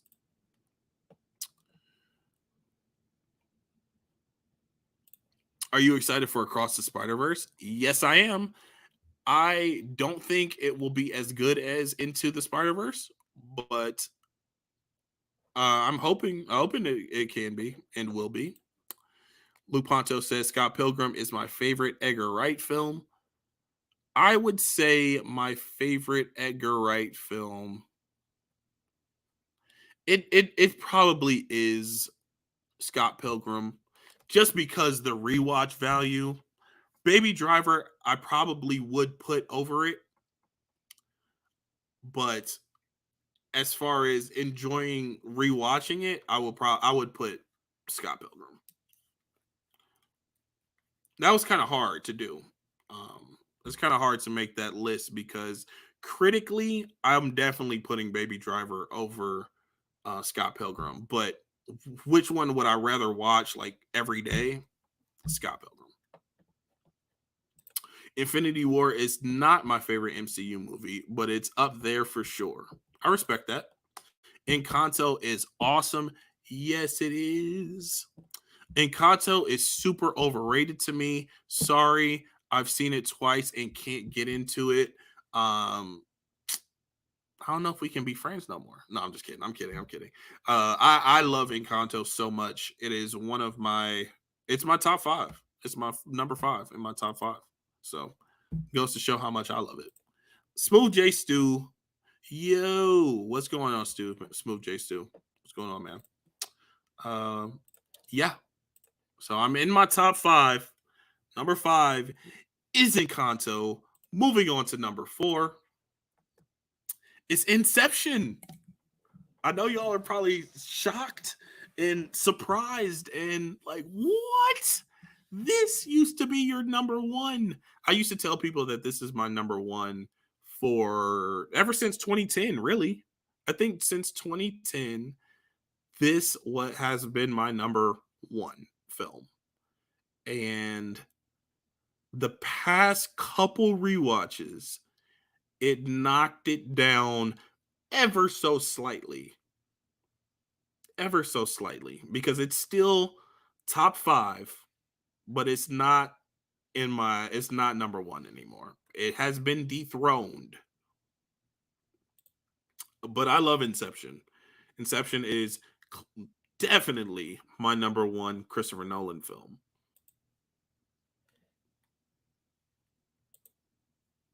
I like Encanto because of the subtext about generational trauma. That's a plus too. That is definitely a plus. But that is not the main reason why I love that movie. Nolan, yes, Nolan is fantastic. What? I know.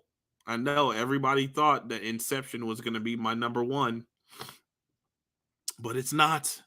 It's my number four. So, number four is Inception. Moving into my top three. This is my top three, y'all. This is my top three.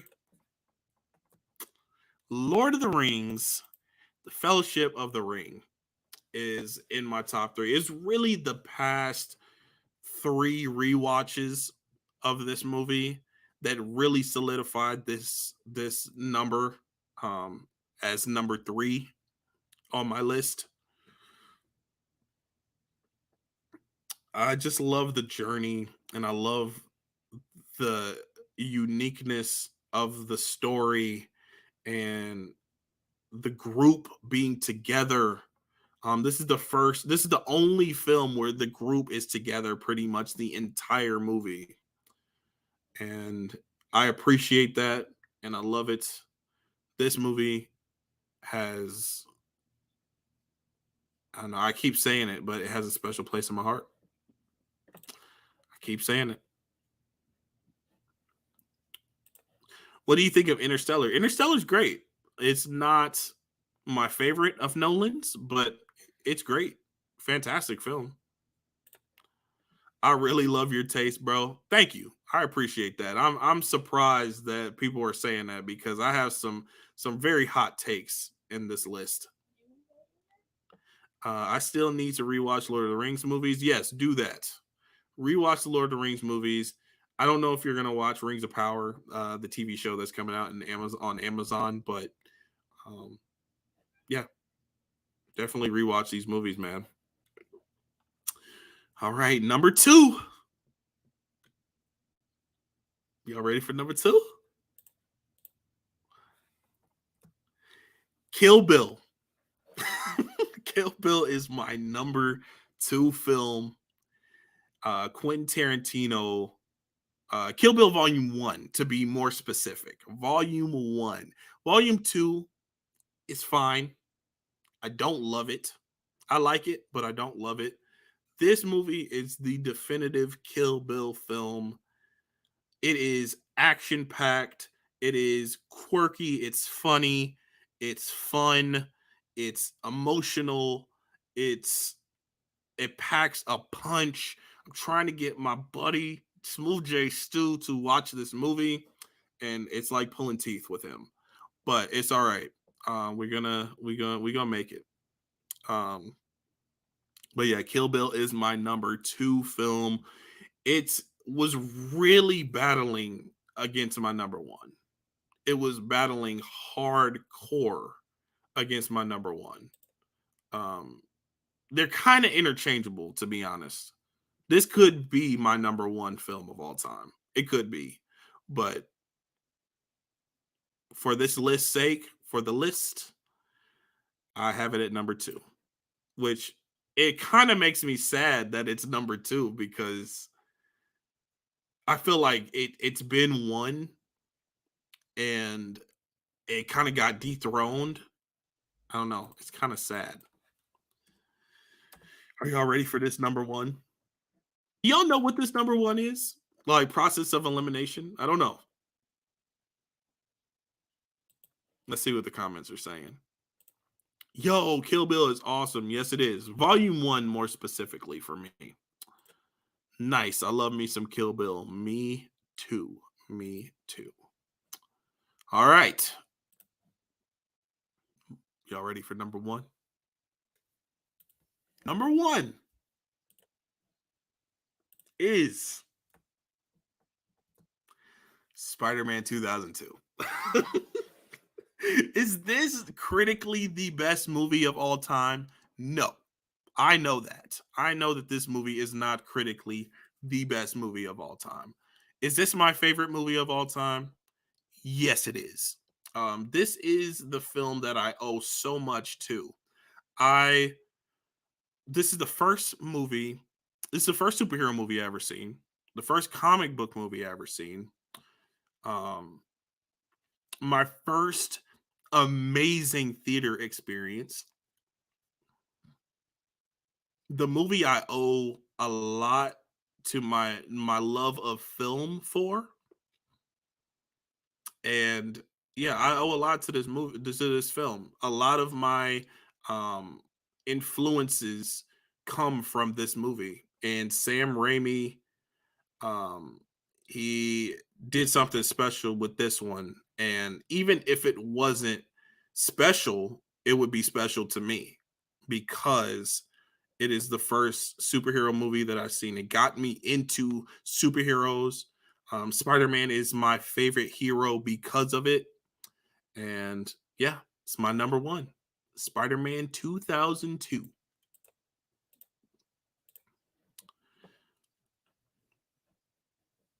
They said, wow, that's a shock. Yes. Yes, it is a shock. It's okay. Calm down. I know Spider-Man 2002 is over The Dark Knight. I know it's over Logan. I know, I'm sorry, but that's just how I feel. That's how I feel, man. Great choice for number one. I'm kind of surprised that you're saying that. I appreciate you saying that. But I know me and Smooth J Stu have had discussions about um this particular film and how it is very nostalgia based for people to enjoy, like say that this movie is the best, or the best comic book movie or one of the best films of all time. Yes, it is very, very nostalgia based, and I am the first to admit that. It's nostalgia based. It is my personal sentiments towards the film as well. My personal favorite Spider-Man movie, so nostalgic. Yes, it is. So just like I was saying, it is extremely nostalgic. So if you've seen this movie for the first time as an adult, I understand you not loving it that much. Or you didn't really grow up with it, and you just are watching it. I understand it not being that high on your list, but this movie is my number one. Love it. Wowza. Was not expecting that one. This used to be my favorite Spider-Man movie before I saw No Way Home. No Way Home, I enjoy No Way Home a lot, but I talked about it a little bit earlier in the stream. The best Spider-Man movie, hands down, Are You with Your Mama? Wow.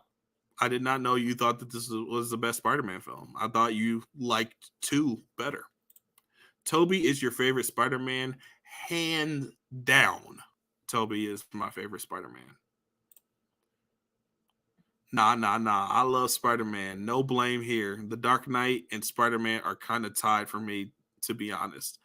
I respect that because The Dark Knight is a fantastic movie. It's great. All right, y'all. That was my number one. That's my 100 favorite movies of all time list. Thank you, everyone, for stopping by and checking out my list. Everybody who's catching this on the replay, thank you so much for an amazing year, an amazing stream. And yeah, this is the last live stream of the year before my hiatus, man. So I will catch you guys on the next one. Spook J Stu says, "Wait, I misheard you. 2 is better." I knew he thought 2 was better. Um, it's been a ride. Thanks for hosting, AJ. Great list. Thank you. No comic book movie will beat the Batman for me. The Batman is great as well. I love all those movies. But yeah, I'm gonna head out. I'm gonna get out of here, get some lunch, and I hope you guys have an awesome day. And I'll catch you next time. Peace.